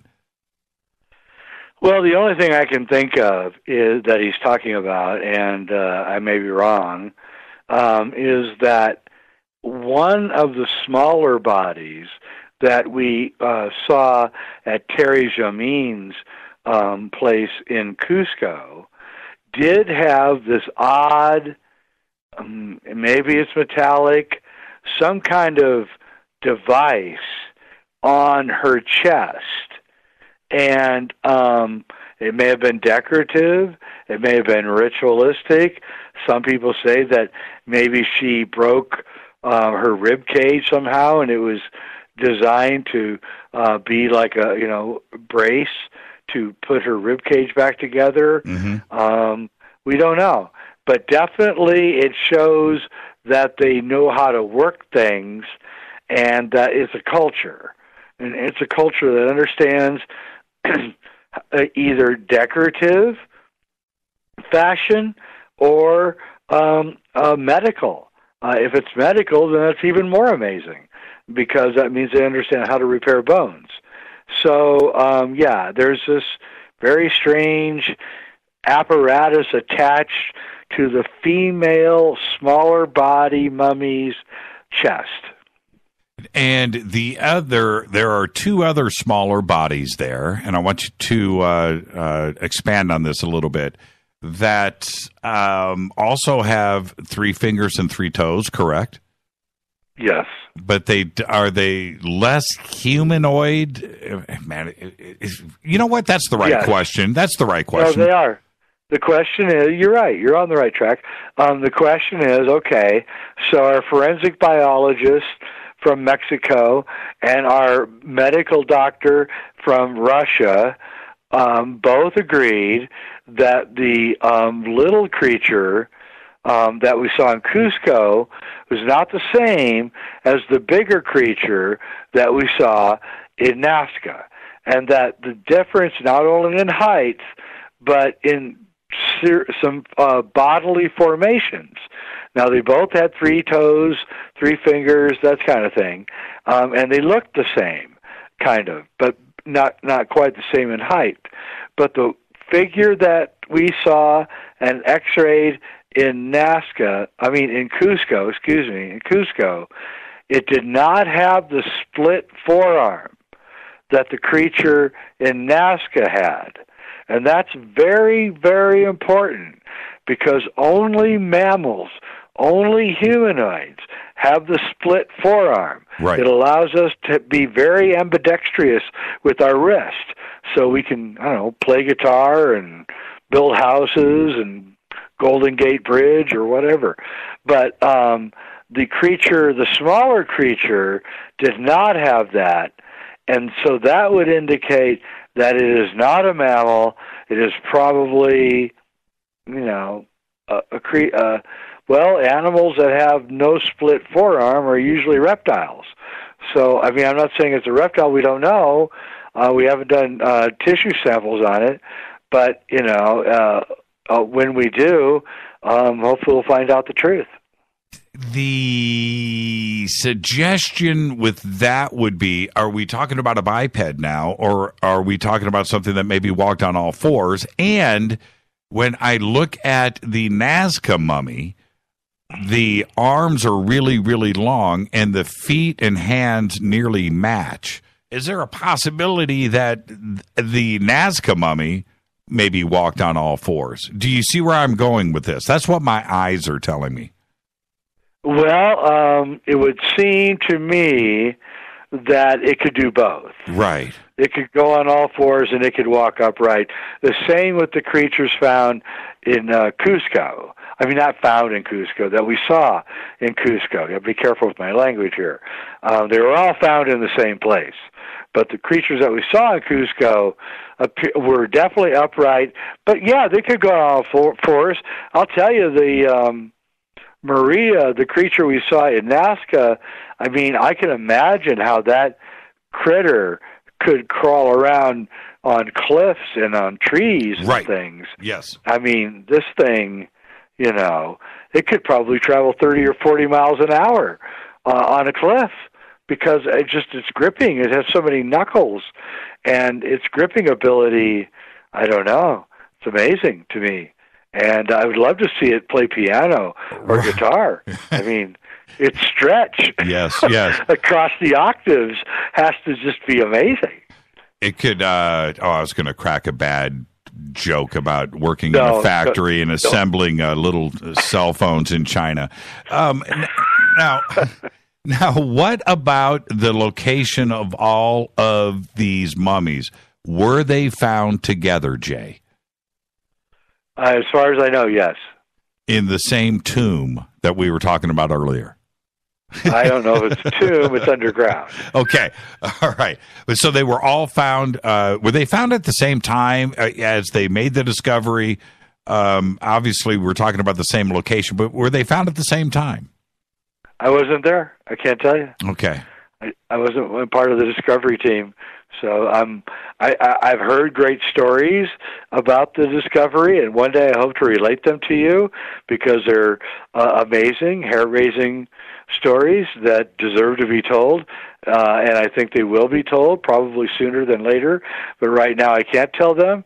But definitely there's a very legendary story to be told about the initial discovery, yes. So was it a buried alien spaceship? That I can definitely say no. Oh, man. Okay. Yeah. All right. You know, I'm just going out on a limb there, but I hey, know what's going on. What was that movie? What was it? 10,000 million BC? What, that crazy? Oh, yeah. Great movie. Great movie with the spaceship in London underground, right? Yes, on Hobbs End. Yes, on Hobbs End. Right. Yeah, which meant Devil's End. And because the devil existed on that end in the ancient times. And then they went down and they found that there were these ancient alien bodies that had really conquered the earth at one time. Great movie. Great movie. I saw that movie probably 1970, black and white, little TV. You know, I'm 7 years old. Nightmares for about a year and a half. That movie freaked me out. Might have to watch that. And they had a device which let them see what they looked like on their own planet. That's right. And so, and that would be cool to find. Man, I'm going to watch that movie after the show tonight. I got to tell Reed about that. I think I will too. Yeah, I got to dig that one up. So what's the next process here? The DNA testing, how far along are we with that? And when can we start to expect to see results?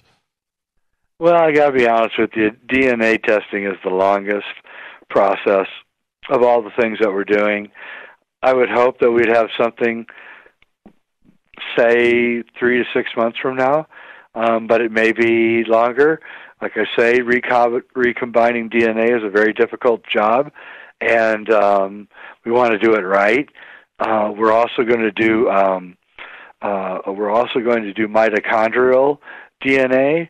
So because it's a female, we can take the mitochondrial and take it all the way back and show you how far ago this creature actually originated, just like we can take human DNA and show that we originated about 250,000 years ago, give or take 100,000 years. We can do the same thing with Maria now that we know that she's a female, so we're going to do that, but that will take even longer.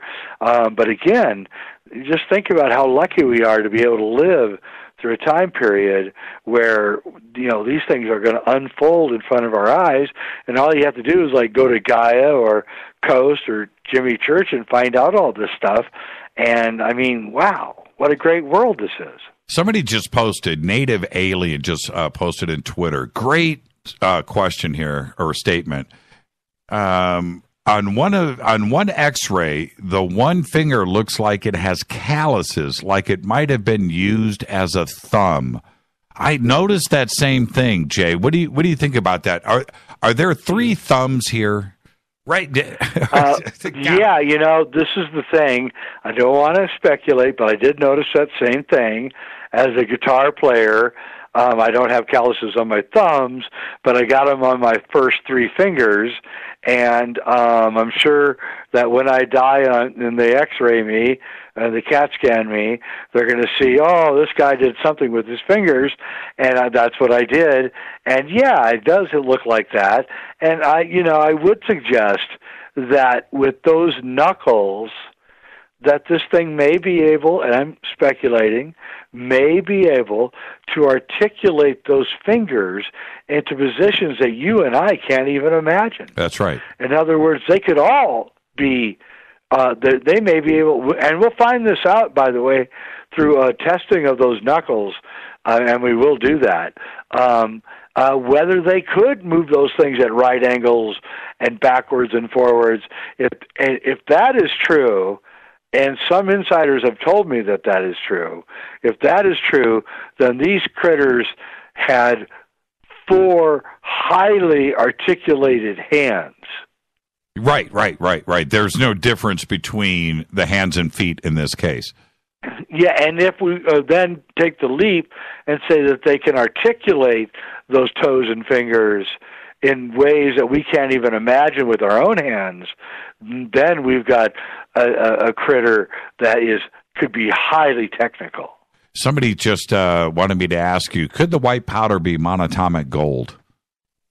It could be. I was actually thinking that myself. Again, the monatomic gold is a dehydrating source, and I know because I took it for 3 straight months, and I had to drink so much water while I took it that I was just dehydrating all the time. So yeah, it could be. I mean, we know that a lot of the Egyptian tombs had a lot of this white powder in it, and but we'll find out. We're testing it, and we'll be able to report. The problem with monatomic powder is that it changes its molecular composition on kind of a consistent basis. So we could test it, and it'll turn out to be, one chemical, and then later we test it, it turns out to be another chemical, as you probably know. Now, we're going to get to the eggs here in a second, but you, with your research into alchemy, this powder, I think, is of great interest to you. I don't think you're going to let this go. Neither am I. I wanted to ask you, do you know how she died? Was it natural? Was she killed? It looks like it was natural because there's no injury to the body. And as far as you can tell, I mean, have you asked? As far as I can tell, thank you. Thank you for that. I really appreciate that. Yeah. As far as I can tell, and the other medical people who examined her could tell, there was no outside injuries at all. Perfectly intact body until we attacked it to get tissue samples. Let's talk eggs. Now, we briefly touched upon this Friday on Coast, so I'm going to re-ask the question, and let's continue, which is, one of the bodies shows what appears to be 3 eggs, like eggs, chicken eggs, dinosaur eggs, eggs. That's a pretty big leap of faith there. Let's discuss that. What do you think you're seeing? Do you think that's what it is? Okay, so we went to a lab and in Cusco, and we took the 2 bodies that we had, the 2 small little bodies that had 3 fingers and 3 toes. One of the bodies did, frankly, look pregnant, and it had a bulge down there. And so when we took the X-rays, we were stunned to see 3 oval presences inside the body of the female of one of the creatures. And you can see this. This is not hidden. I believe that Terry Jamin, and that's THIERRYJAMIN, Terry Jamin has released this information either today or yesterday on his website. Now, it might be in French. You might have to use Google Translate to read it. But I believe that he's released some of these pictures now, so I'm not hanging out on a limb here. He's actually showing what is going on here, and we photographed this, and there were 3 eggs or whatever in this bulging, pregnant-like body. And yes, we have not taken tissue samples of these eggs yet. We're being very careful. We don't want to damage these bodies. They're a lot more damaged than the body that we saw in Nazca, the larger body. So we want to be very careful. As soon as those results come out, we'll let you know. And we're all very interested to find out if those are really eggs, and if they are, what's in them and what's the DNA structure. Of course, if they are eggs, speculating here, that would mean that they're reptile, because that's the definition of a reptile, a creature that lays eggs. If we have a hominid critter that lays eggs, that means we have a hominid critter that's a reptile. And that would be very, very big news.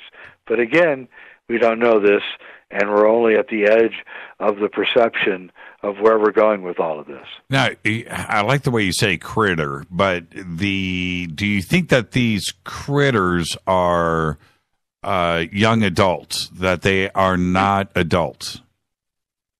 Well, I mean, if you're pregnant, a human female can have a baby at 13 or 14 years old. So, yeah, it could be a young adult. Right. I'm making that reference because of the size. Well, no, it's a different being. There's no doubt it's a different being than the larger being. The larger being has mammalian aspects to its body, while the smaller being has reptilian aspects to its being. Except the hands and feet on both of these appear to be the same.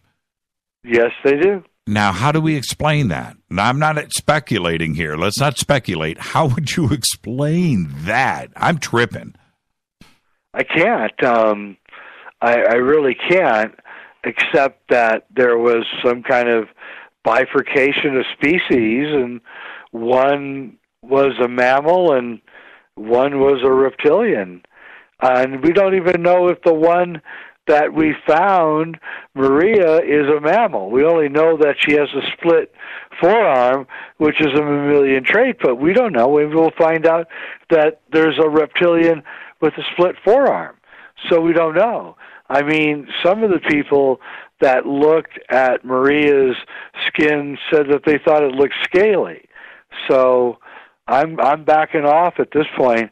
I'm waiting for science to come in, because I'm not stupid. I know that, when you're coming up against the greatest cryptozoology find of all time, you better approach it very, very carefully. You know how crazy this sounds, and I had said to you, let's share a little private moment that you and I had with the audience. Jay and I are talking on the phone, and we're discussing all of this and some other stuff, too, that we won't reveal here. But I said to Jay, this is crazy talk. Right? That's exactly what I said. I said, this is too much for me and the rest of the world to wrap our mind around. This is crazy stuff, isn't it? Well, it is, and I think what's interesting is, 60 million people or so have seen the video, but the response has been kind of strangely quiet. Like, no one is really saying anything. I haven't gotten word. I know many, many very famous journalists. None of them have written to me. I'm sure they've seen the video. I have, outside of John Rappaport and you, a couple others. Right. And I find it very strange. I think that they're kind of in an apoplectic shock over the whole thing. And it's like either it's the best hoax ever in the history of hoaxes, or this damn thing is real, and then that blows their mind. And there's no in between. When I talked to John about this, he's part of our team here, and he's on the show every week, and And when I told him about this last week, Jay, he hung up on me. He's like, I'm calling Jay. That's it. He could not wait, to figure out and to see what was going on with this. And I'm with you. I am surprised that things have been so reserved. I would have thought it would be the other way around. Me too. That, at least they would go at it from a negative aspect and be all over it, right? Fine, write me and ask me the negative questions. Right. I'm here for that. But nothing, man. It's like, I'm in the Sahara Desert. There's nothing. There's no phone calls. There's nobody inquiring. There's people that I've known for years calling me a hoaxer, but not calling me. People that I can't even believe it. I mean, I'm stunned. People that I really like that were my friends, that friendships are over forever because they didn't even call me on the phone and say, hey, Jay, why are you doing this? And then I could have explained myself, but nothing. Just go right to their blog and call me a hoaxer and say I'm a liar, and it's shocking. It is really shocking, and I've kind of lost respect for some of our community, I have to say. Well, and they want everybody else to be first, right? To dip their toe in the water here, right? That's what they're waiting for, Jay. And you know what? It's just you and I and Rappaport then. We'll enjoy this, and I'm serious, too. Dang straight, man. Yep. Just because you caused ripples by putting your foot in the water, and that means they got some reason to shoot you, does not mean that you shouldn't go step in the water. And we're going to do it. I have no problems with getting a little bit wet, and we'll do this. Either. Yep. And so now this is what I want to do, and I know I mentioned this at the beginning of the show. You and I, that one moment when you came up to me a couple of years ago, and you're like, Jimmy, man, that Falconelli show was the best. And we sat down and we actually, I've never done that with another guest, where we relived those moments of Falconelli. And it was a moment in time, and it was a great conversation. So what I would like to do is, when we come back after the break, let's talk about some of the other stuff that you're working on, what's going on in your life, and let's talk a little alchemy. You want to do that? Sure. You know why? Because you're Jay Weidner. That's why.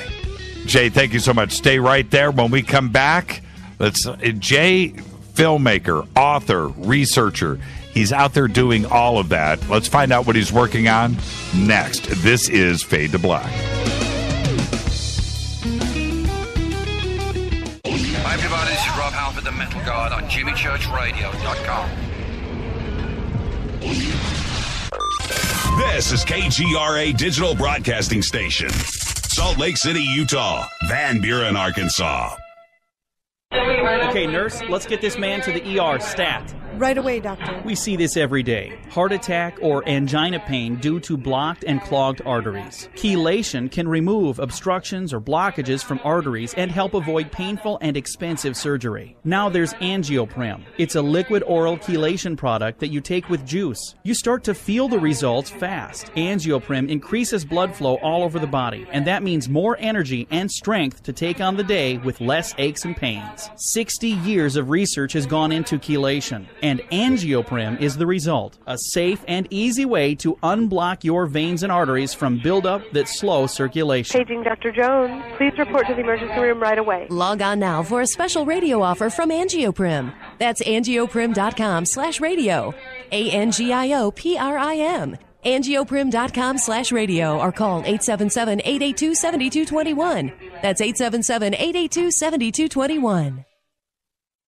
So, you love talk radio? Then you'll love TalkStreamLive.com. TalkStream Live is always on, 24/7 with the best streaming talk shows. Find your favorite talkers and discover some new ones. It's free, readily available online or on the smartphone or tablet. Finding your favorite talk shows all in one place has gotten a whole lot easier. Just go to TalkStreamLive.com. Be sure to download the free apps from Google Play or the iTunes App Store. Your contact for current news and trending topics. KGRARadio.com. Did you know that when you're on the road with limited data or Wi-Fi available, you can still listen to every minute of Fade to Black by just calling 605-562-4482. No smartphone, app, or internet needed. It saves your data plan and no extra cost if you have unlimited minutes.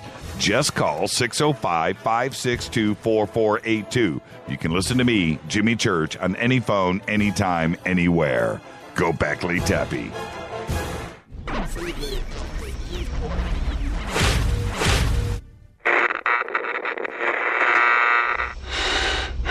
You want to know a secret?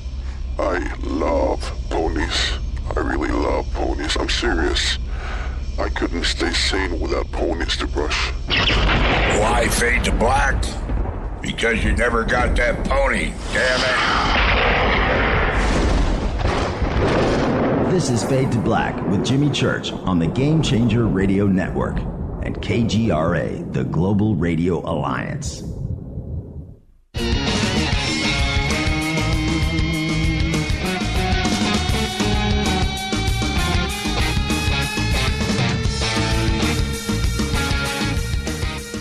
Welcome back, Fade to Black. I'm your host, Jimmy Church. Tonight, our guest, Jay Weidner. Yes, he is the senior director of content for Gaia Television, but he's written some of the best books, documentaries, filmmaker, feature films over the years, stuff that not only when it comes to Stanley Kubrick, but Alchemy and Falconelli, stuff that has changed me to my very core. And I've always respected Jay for that. So, Jay, let's talk about that. What are you working on now? What I'm working on now, which I'm very proud of, is a 12-part series called The Sacred Geometry of Space and Time. And it's a in-depth examination of, I guess what you would call the relationship of the number system between space and time. And in that, we're going to be examining the era that we live in, which I call the Kali Yuga, which is what the Hindus call it. And it's the work of a great mind. His name is Robert Lawler. He's written several books. He's a very in-depth scholar, and he's going to present very, very compelling evidence that we are truly living in the Kali Yuga, or the Iron Age, and that the things that are going on around us can be very well understood once you fathom that we are living in an age of deterioration. And I think people will be very fascinated by it. It does bring in a little bit of math. I know it scares people. A little bit of geometry, which scares people. But in the end, I think you and your family will be, greatly enhanced by the experience. And that's only one of the projects I'm working on. When you start to, when it comes down to a black and white situation, when it comes down to numbers and math, what does that tell you? Do you get a little bit nervous, because now you're getting out of the speculation side of things and we're getting into numbers, and so for you, does it scare you? Does it trip you? And is it part of proof of something? I love math. I love number because number is reality. Right. It's how we define reality.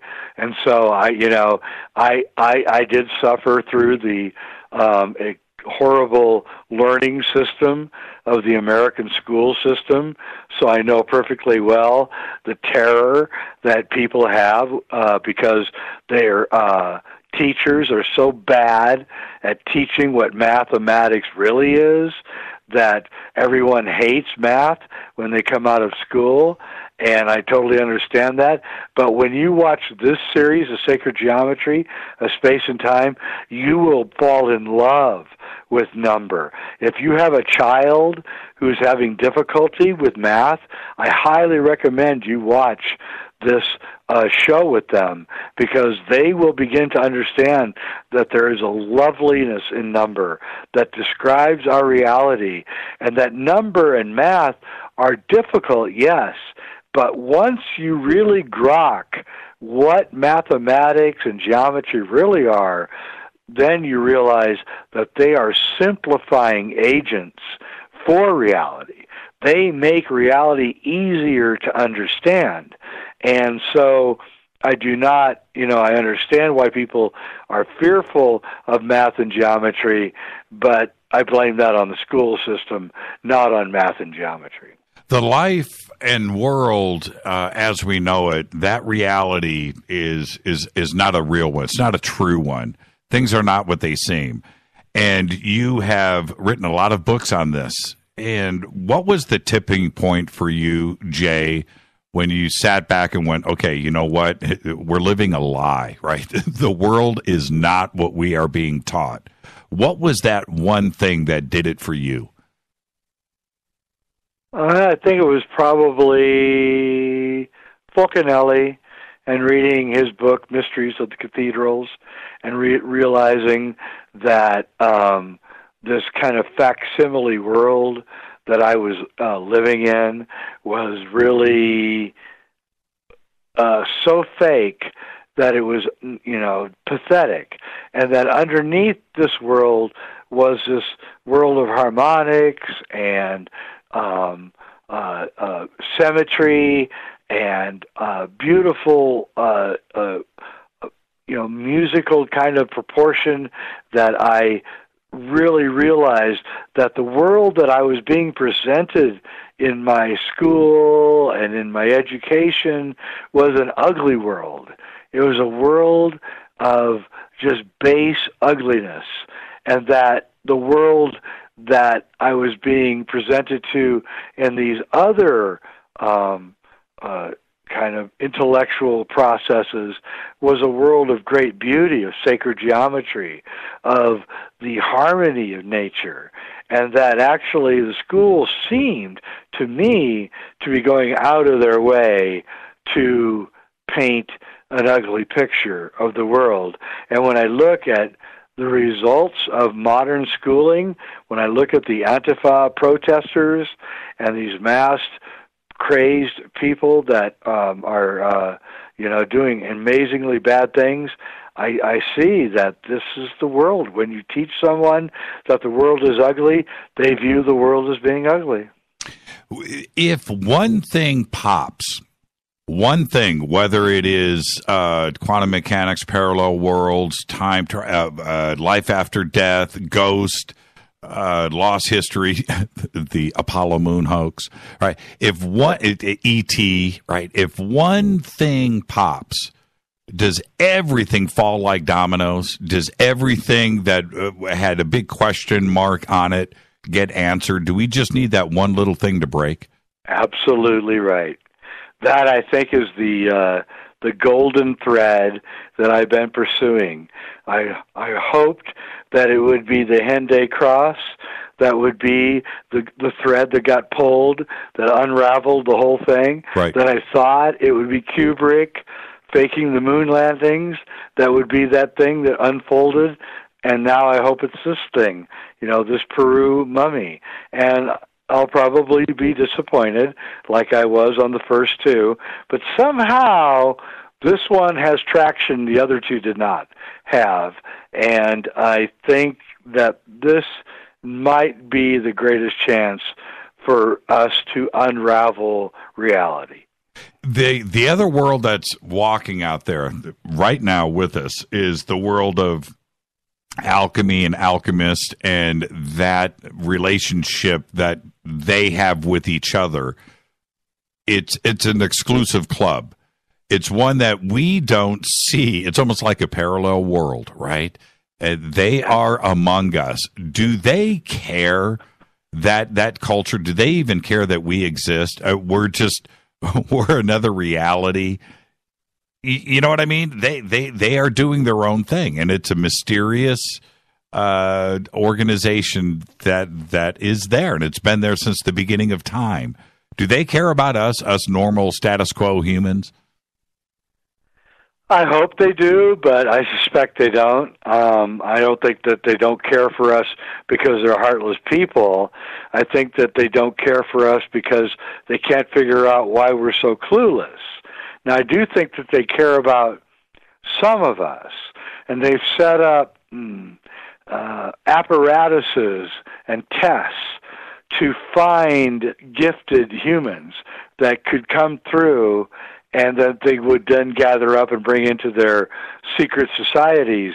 But for the most part, no, we're like the I can't remember their name in the Harry Potter story, but they have a name for the people that are out in the suburbia that don't know what's really going on. I think that's actually very true. Because look, if you and I were sitting somewhere, or not even you and I'm by myself, I doubt that one of the, some aged, wise wizard type guy would sit down with me and go, okay, church, you've got it all wrong, so let me help you out here. They don't care about me, right? You know what I'm saying? They know it all. They have all the secrets, but we'll never know. Probably. I mean, I hate to say it, but yeah, there's a lot of truth in that. But they have set up a system that if you're perceptive and curious, you can find your way to the truth. And the truth is much bigger than we've been led to believe, and to an extent that is absolutely astonishing. So if you're curious, and if you follow the path, and you're righteous and honest, and you don't cheat, and you don't hate, you keep only good thoughts, there, I believe, and I've seen the path, and the only reason I haven't taken it is because I'm kind of here at Gaia, and for the time being, I believe this is where I need to be. But there is a path that you can find, and that path will lead you, physically lead you, to a place where the world is completely different than the world that you and I and the rest that are listening are living in. Here on Earth. Right. Not a fake place, not a transdimensional place. Right. A physical, three-dimensional place where things are going right. And you sound like, and when you say that, you sound like you're coming from a position of knowledge. I am. I've been told from very, very, very high up people that, there is a place that there is a game going on. And that game is to try to find highly advanced human beings. And that the game is set up so that only highly advanced human beings can find their way to this place. And when they get there, they're greeted like heroes. And because they are the heroes of the heroic journey, and then they're brought in and they're taught all of the great secrets. And in fact, there's I was talking about Harry Potter before. The original Harry Potter story, the very first Harry Potter novel, actually tells that story. That's what is going on in the Harry Potter first novel. Now, what's interesting about that is that there's a direct correlation to Fulcanelli, the alchemist from France. And Eugene Cancelet, one of Fulcanelli's students, 30 years after Fulcanelli disappeared, received a letter in the mail that had a seal on it, just like Harry Potter receives, written in aristocratic language, inviting Eugene Cancelet to go to the Seville train station. Harry Potter is also invited to go to a train station. In the Harry Potter film, Harry Potter disappears into a wall. In real life, Eugene Cancelet is picked up by a limousine and taken to a castle in the Pyrenees where everybody dresses up in medieval costumes and is practicing alchemy, just like in the Harry Potter movies. And alchemy, should be explained because people don't understand what it means, but alchem is an Egyptian word for the Black Lands. And so alchemy is really the work of the black work or the dark work. Not dark like in evil, but dark like in the fecund soil of the Nile River, which is dark and black and gives growth to, wondrous plants and that kind of thing. Yeah, they called it the Black Land, the river. That's right. It was the Black Land. That's right. That's exactly right. And so alchemy. So when people say, "Oh, you're doing the black arts," well, that's what alchemy is called, the black arts. Not because we're doing dark work, but because what we're doing is we're trying to find the source of spirit within the material world. And that's what all of alchemy is. And so what that means is that you're trying to find that living spirit which exists within matter. And so this whole thing is a gigantic art that probably came from the Anunnaki, I think. And it's the reason why the Anunnaki could live to be 7,000 to 8,000 years old, because the promise of alchemy is the elixir of life, which gives you immortality. And if you think about it, if you're trying to find the source of life, you would want to find it in the source of nature. So you would take nature and you would boil nature down to its essence, and then you would take that essence and hope that it would revive, the body. And I think that what they did in Egypt and in these alchemical societies was they tried, boiling things down, many things down, many plants, many meats, many things down, to try to find the source of this and see which one was the source that would, give us a longer life. And I think eventually they discovered that, and then that became a secret society, which I think still exists today, actually. Well, and didn't Eugene, and help me out here, he gets the letter, he goes up to the castle, he sees what's going on, he's kind of tripping, but doesn't he see Falconelli again, and Falconelli hasn't aged? Right? Isn't that? No, he's gone back 30 years. Yeah, he's gone back 30 years. That's right. That's right. When he saw Falconelli last, Falconelli was 80, and and Eugene Cancelet was 30, and now Eugene Cancelet was 60, and Falconelli was 50, right. 10 years younger than Eugene Cancelet. So that really freaked out Eugene Cancelet, and then he realized that alchemy was a slow process of going backwards per minute. In other words, you can't go back instantly from 80 to 50 or to 40 or 30. You have to go back gradually, and that's what Falconelli was doing. So that means Falconelli is alive today, but he's 2. No, it stops actually at around 20. Oh, okay. 21. So he's of drinking age, and he could be running around in North Hollywood right now. He probably is. That's where I hear a lot of these. I'm not kidding you. Right. I really hear from people that are in the know that a lot of the immortals are living in Hollywood, Malibu, and that area. That's their favorite area. No question about it, man. There's no. Yeah. I trip on that all the time. It's the weather. I trip on that all the time. The subculture. I'll say this. You lived here in the Valley for a long time. You understand Hollywood. You understand the processes of it. When I first moved here, I was told from a few different sources, unrelated to each other, right? Just different people, that, dude, be careful, man. There is things going on in this town. Be careful who you hang out with. There are circles. It was like this whole Rosemary's Baby warning, there is. Right? And, there is. And as I have moved along in Hollywood, everything that I was told in the beginning came true. Absolutely. All of it, There Jay. is some dark stuff going on in Hollywood. Man. Trust me. I am. As soon as you I guess we shouldn't be talking about Hollywood. As soon as you bring up the dark side, man, you got to love it. Was that perfectly timed Unbelievable.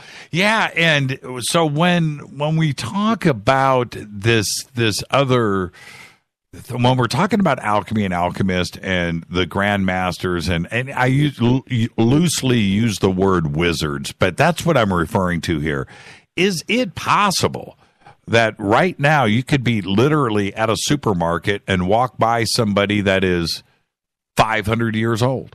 And they look 50. I would have to say yes. From what I know, yes. That there is a group of people that are around, that have been around for a long time, and that they know the secret of alchemy, and that they got it from the Anunnaki, and they are the bloodline. Would you alluded to this a minute ago. Let's go back to that. If you were offered that opportunity to go to that castle in the Pyrenees, would you go? Yes. You got the sealed letter. You would get on the plane. You would go to the train station. Yep, no doubt. I would like to know everything about it. There's no doubt about it. And if you're out there listening, please invite me. I promise I won't say a word. Look how good I've been about the alien. Come on. Yes. What are you going to? The Falconelli book was amazing, and the way that you wrote it and laid it out, and the Cross of Hende. But would you ever present in book form what you actually know? You have said to me, Jay, that you cannot tell me certain things, and you've cut me off, and I've tried. We laugh about it. I've tried to get this information out of you, but will you ever put it in book form for all of us? I don't want to say yes or no, but I received an interesting anonymous letter recently, and it was a person who had interviewed a judge who was dying of cancer, and he was in his 80s, and this judge decided to tell everything. And this 12-page letter was so amazing, and I may one day put it out, but it was about the truth, about the politics and the reality that we live in, and what judges and police and everybody has to really deal with in this world, politicians, that I realized that, I think before I go, I'm going to have to tell everything. And, it inspired me in such a way that I wanted to really, put it out. And so I think I will one day, not anytime soon, because I got a few years left, I hope, knock on wood. And, but I think one day I will put something out that will blow everybody's mind. I think, not going back to Kubrick, because you and I always seem to go back to Kubrick, but I think that's what he was trying to do. I really do. Eyes Wide Shut. You watch that film, and it is so layered. I mean, The Shining, okay, we can go back and pick his stuff apart, and I love it. He's my favorite. But Eyes Wide Shut is a freaky, freaky film about reality, and I think that's exactly what he was trying to say. Well, there's supposedly a rumor. I mean, there's an article out on, I think it's Disclosed TV, came out yesterday or the day before, I can't remember. But supposedly, and this may be a troll job because we haven't traced it back, but Nicole Kidman is saying that Kubrick told her that the world is run by a pedophile ring, and that he told her this during Eyes Wide Shut. And I don't know if this is true or not. I'm looking into it. I'd like to find the video that this is being quoted from. Nicole Kidman's father was involved in some very serious things in Australia, so I don't know if she's trying to vindicate herself or what's going on here. But it is very interesting if it comes out to be true.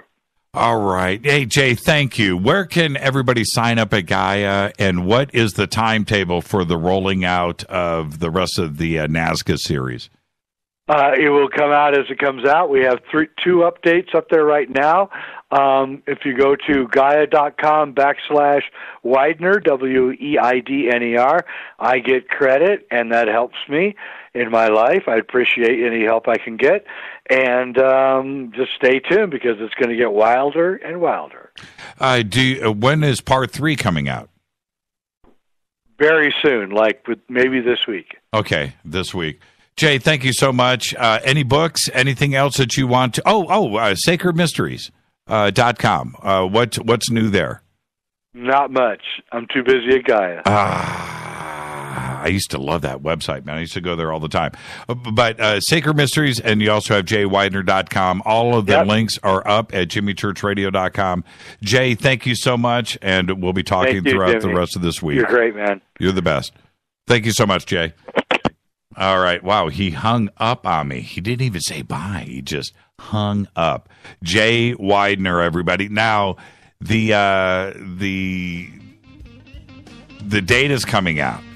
What is, how do we do it? Look, this is my take, and just follow my lead. Start on one side, this is too good to be true. And let's just follow the data where it goes. That Nazca mummy could be the greatest thing ever. I'm your host, Jimmy Church. This is Fade to Black. Thank you, Jay Weidner. Be back in a minute, opening up the phone lines. 323-825-5045, 323-275-9695. I'll be right back. Vivica Fox here, and you are listening to my boy, Jimmy Church, on jimmychurchradio.com. Despite popular opinion, reading a book will not make you smarter. But listening to Jimmy Church will. So you went to dinner last night, you had your favorite pasta. Ugh. Or maybe you had a heavy, spicy meal and it left you. Ugh. Get the tea.com. Maybe you mowed down a huge steak and your plumbing is all plugged. Ugh. Get the tea.com. Our super strength tea will take care of your occasional. Ugh. It's all organic and non-GMO. Get rid of ugh. We have so many great supplements, but our super tea is number one. GetTheTea.com. That's GetTheTea.com. So, you love talk radio? Then you'll love TalkStreamLive.com. TalkStream Live is always on, 24/7, with the best streaming talk shows. Find your favorite talkers and discover some new ones. It's free, readily available online or on mobile with any smartphone or tablet. Finding your favorite talk shows all in one place has gotten a whole lot easier. Just go to TalkStreamLive.com. Be sure to download the free apps from Google Play or the iTunes App Store. When you take the beans from Central America with dashes of Indonesian and African mixed in and then roasted to the dark side of fade to black, you create the ultimate brew of fringe. Introducing the Fade to Black blend from Rivermoon Coffee. Yes, Rivermoon's darkest customized roast was created for the love of Fade to Black. The alchemy of masterful roasting and smoking the beans is in every sip of this full-bodied, dark Java. I need my coffee dark, deep, with distinct bittersweet chocolate highlights, just like the bunker. Leaning further into the darkness of the roast is Fade to Black blend from Rivermoon Coffee. Just click on the banner at jimmychurchradio.com and use the promo code F2BBLEND for 15% off of your order today. Go Beckley Teppy. What's up, Fadernauts? Studio Dome loves Fade to Black and the F2B audience so much that they have put together the ultimate stereo Bluetooth system. They've done it just for you. Man, check this out. The Studio Dome SBB2 stereo system is here. It's featuring two Studio Boombox 2 SBB2 wireless Bluetooth speakers, packed in its own custom hardshell case. This Studio Dome system features the very latest in stereo Bluetooth technology. The two full-range boomboxes are in true wireless stereo. You've got to hear this. It's amazing. It's just $129 and use the promo code JCRTWS and you'll also get free shipping. It's simple. Just go to jimmychurchradio.com, click on the Studio Dome banner. Go Beckley Teppy.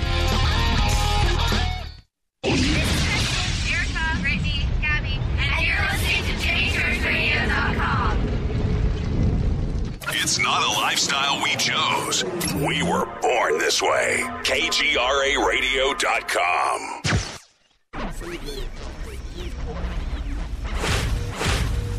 This is KJCR at JimmyChurchRadio.com.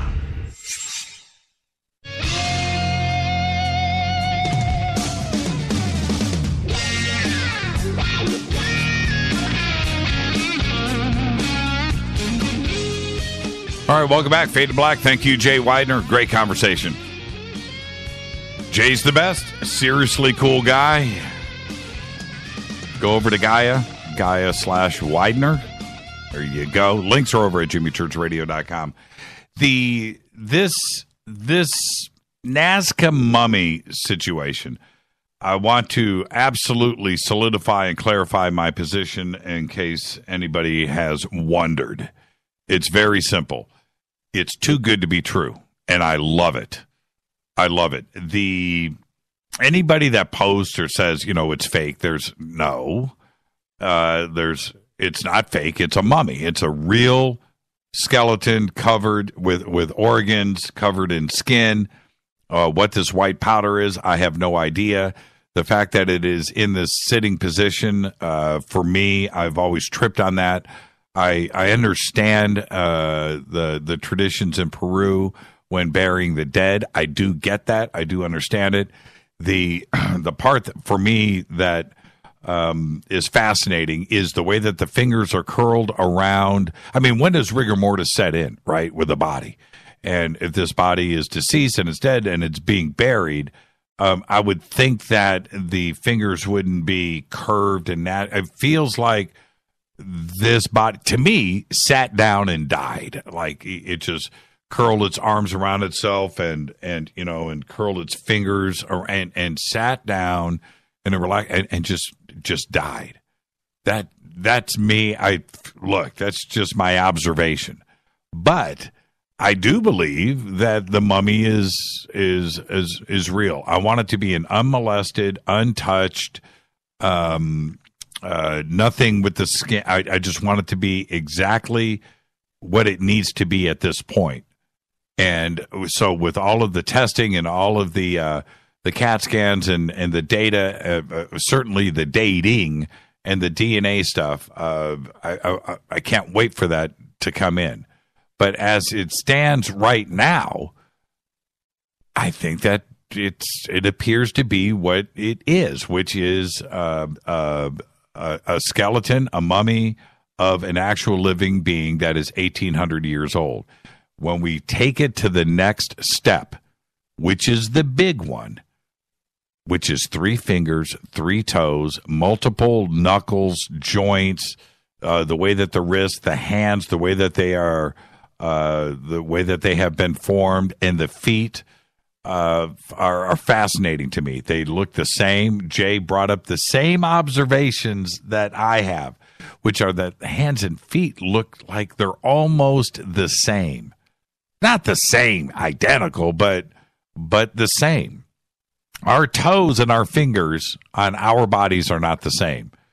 But here, those toes and the fingers appear to be the same. And that's a whole nother concept here.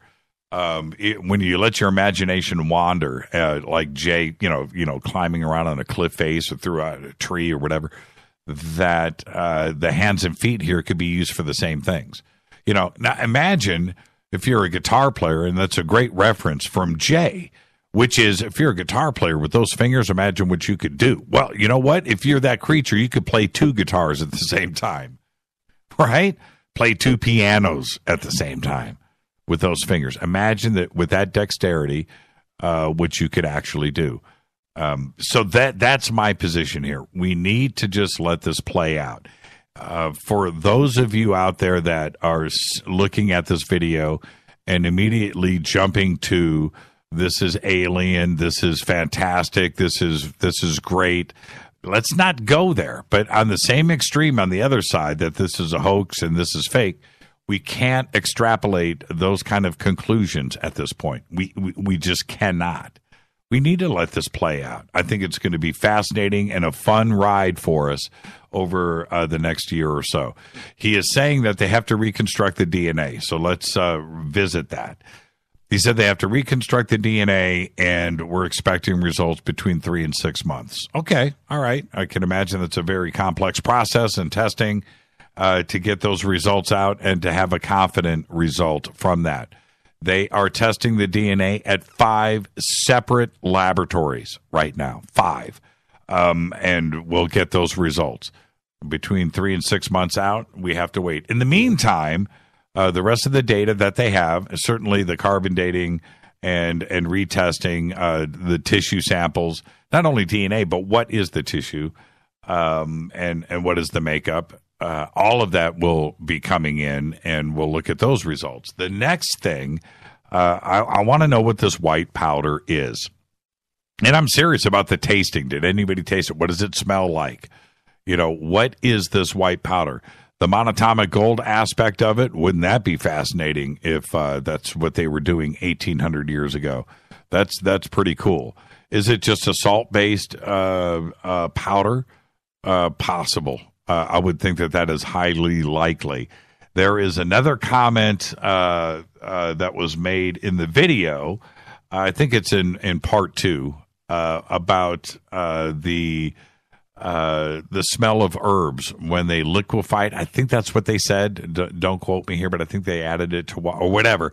Added it to water, but it had an herbal smell to it.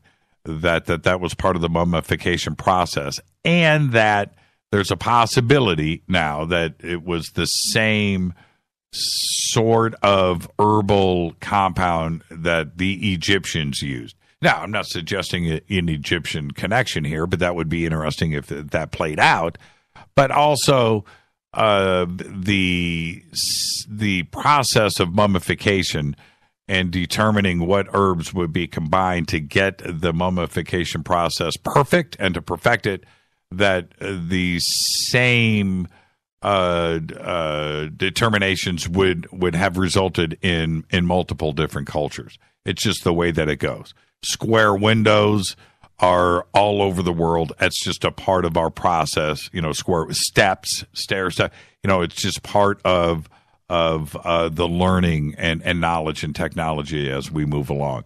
If there is a direct Egyptian connection here, that's all speculation, but it certainly would be fascinating. I don't think there have been, just so you understand, there have been a few different things, like when you look at Machu Picchu or you look at Cusco, and you look at some of the walls and the megalithic structures that are there, the random cut of seemingly random cuts of different stones that are put together.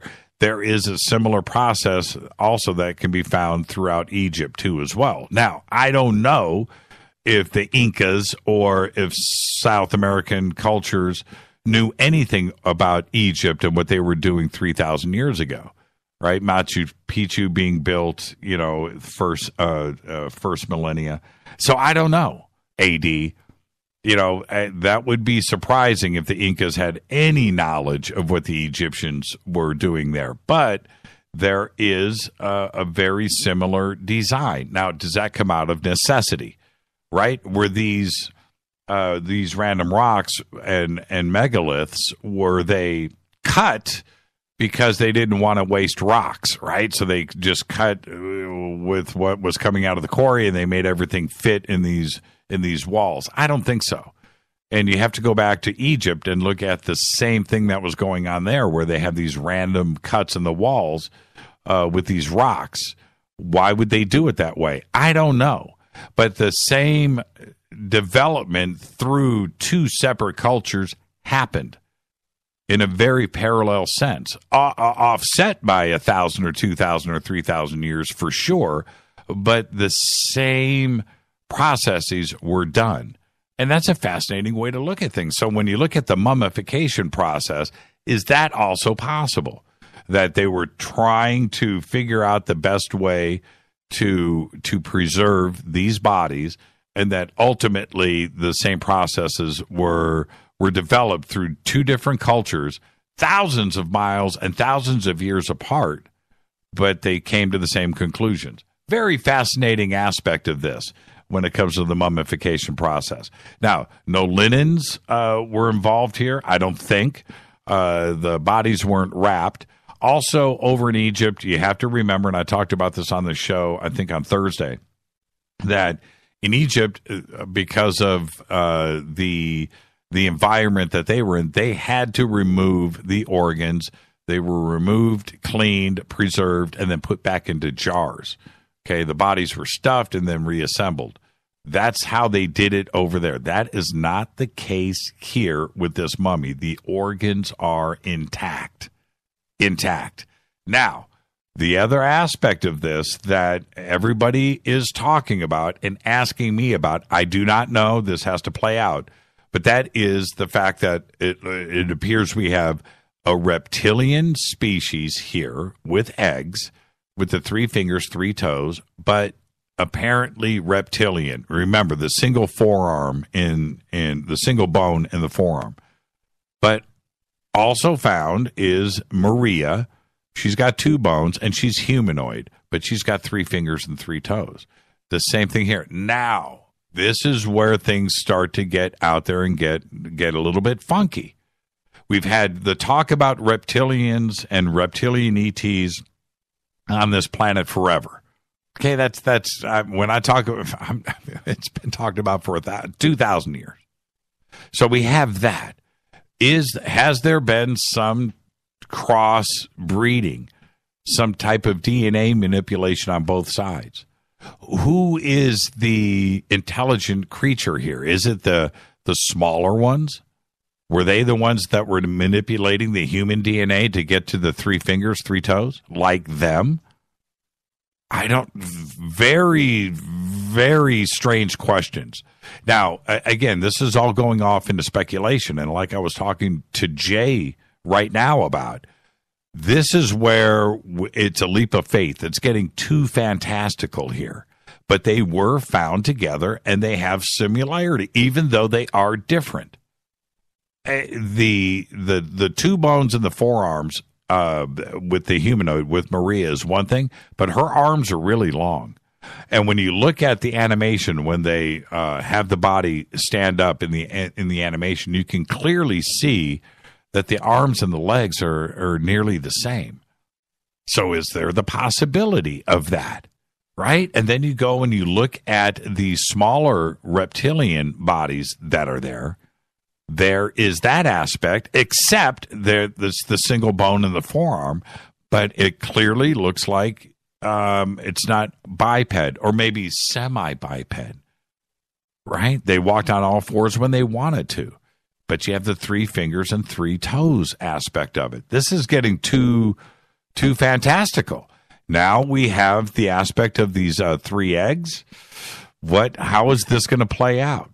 And so putting together a hoax like this, I'm not sure if Gaia wasn't involved. This is where I have to back up and look at this. Say Gaia wasn't involved and this was just staying down in Peru. Why or how? Why would you do this? 1. And 2, how would you put this thing together? How would you put this? Multiple bodies. Humanoid, reptilian, the fingers, the bones, the skeletons. How would you possibly put all of this together, and why? You're not going to sell tickets enough. I don't know. For some roadside freak show, why would you put all of this together? And the other part of this, we are talking about Peru. We're talking about Nazca, Cusco. This is not a rich area. There's not resources. There's not a ton of money. There isn't anything. There isn't that kind of tourism to go through there. So to what ends would you do all of this? Although it's possible, but why would you do it? And where would you get the money? And how would you pull this off? That's what's fascinating to me. So for me, I've got to go with the way that this is playing out now, that the bodies were found together. They were found underground. We're going to get more of that information here soon. I'm excited about that. But that the bodies themselves are real. That's it. Is there an alien connection? I don't know. I just don't know that. None of us do. And that's where I think we just need to just ride this out and enjoy it. The best part for me with all of this is we have something new here. We have something new here. We can discuss, we can analyze, we can look at the data, we can debate and talk about this. It is something. Who expected this a month ago, that today on this show we would be talking about this? Right? The exoplanets, the fast radio burst, some of this fascinating stuff that is coming out of Silicon Valley with quantum theory and quantum mechanics and parallel worlds and the Mandela effect and CERN. All of these things have been happening over the last year. Planet X has surfaced again, surfaced 2 years ago, surfaced a year ago. Right? And here we are today talking about that again. And that's where the focus has been. And then, boom, this happens. Very interesting times. I don't know how this is going to play out. I really, really, really don't. I didn't open up the phone lines. I apologize for that. I've got time for maybe one phone call. 323-825-5045, 323-275-9695. Because I've got a couple of things here in the news I want to get covered before I get out of here tonight. Government websites in Ohio, Maryland, and New York have been hacked with what appears to be pro-ISIS propaganda. Yeah. Oh, before I continue, it looks like Operation Mosul is about to end in the next 2 to 3 days. They've run ISIS out of Mosul. They're expecting that there's between 150 and 200 ISIS members that are holed up in the old city, covering about a 1 square kilometer area, and they expect that all to be over within the next 2 to 3 days. That's pretty amazing. Anyway, back to this. The hacked websites. Yesterday, visitors to governor.ohio.gov were greeted with a black background and the Arabic symbol of the Islamic call to prayer played in the background. And it said, "You will be held accountable, Trump." And the text on the landing page, and it said, "You and all your people for every drop of blood flowing in Muslim countries." And then down at the bottom it said, "I love Islamic State." A group calling itself Team System DZ apparently hacked Governor John Kasich's official site, along with the sites of First Lady Karen Kasich and the Ohio Department of Rehabilitation and Corrections. Those pages displayed the same message that Kasich did. Now, in addition to the pro-ISIS language, a line appeared on each page that said, "Hacked by Team System DZ." Let's go to the phones. Hi, you're live on Fade to Black. Who's calling? You're live. Jimmy. Yes. How are you? I'm good. Who's calling? Good. It's Charles. I'm calling from Calgary. Hey, Charles from Calgary. How you doing, man? Good. Hey, I think everybody's wrapped up on this alien mummy. Hopefully that's what it is, but I'm at a point that I'm concerned that the government's going to get their hands on the story, or I'm sure they already do, and take it away from all of us. And then everybody's going to have to say it was a hoax and it wasn't real, because they're going to bury the evidence somewhere. What do you think? Well, that's always a possibility, and I was talking to Jay about that. This is the other thing, Charles, that I find strange. It's the silence, right? No one's talking. I'm talking about Washington or the Smithsonian or some official response saying, this is funny. It's a hoax. Ha ha ha. Right? Nothing. There's been nothing. It's been total silence. And I think that speaks volumes. Now, I'm very paranoid about this body disappearing. This is Peru, and we're not talking about the sophistication of infrastructure that we have up here with police departments and everything else. They don't have that down there. And the possibility of any rogue element showing up, either from the government, how about, some Delta Team 6 or something from our military showing up and stealing them. That's what I'm paranoid about, is this body just out and out disappearing. I'm glad that they've gotten enough tissue samples, and the CAT scans were done, and the X-rays were all done, so we have all of that, and it was caught on video. But yeah, I'm paranoid about that. I'm totally paranoid about that. Yeah, and do we know where it is? Yep. The answer is yes. They know where it is. I think that the Peruvian government knows where it is for sure. They know who found it. All of that is clear. So yes. Now, the exact location, has that been made? No, of course not. We're not going to disclose that. That's going into a danger zone. But yes, they know where it is. And I think the government, the police department in Cusco and Nazca, yes, they know exactly where the body is for sure. No, he wouldn't disclose them when you asked him where he was. He said it was on the ground. Are you thinking maybe there's more, or there's possibly more down there? The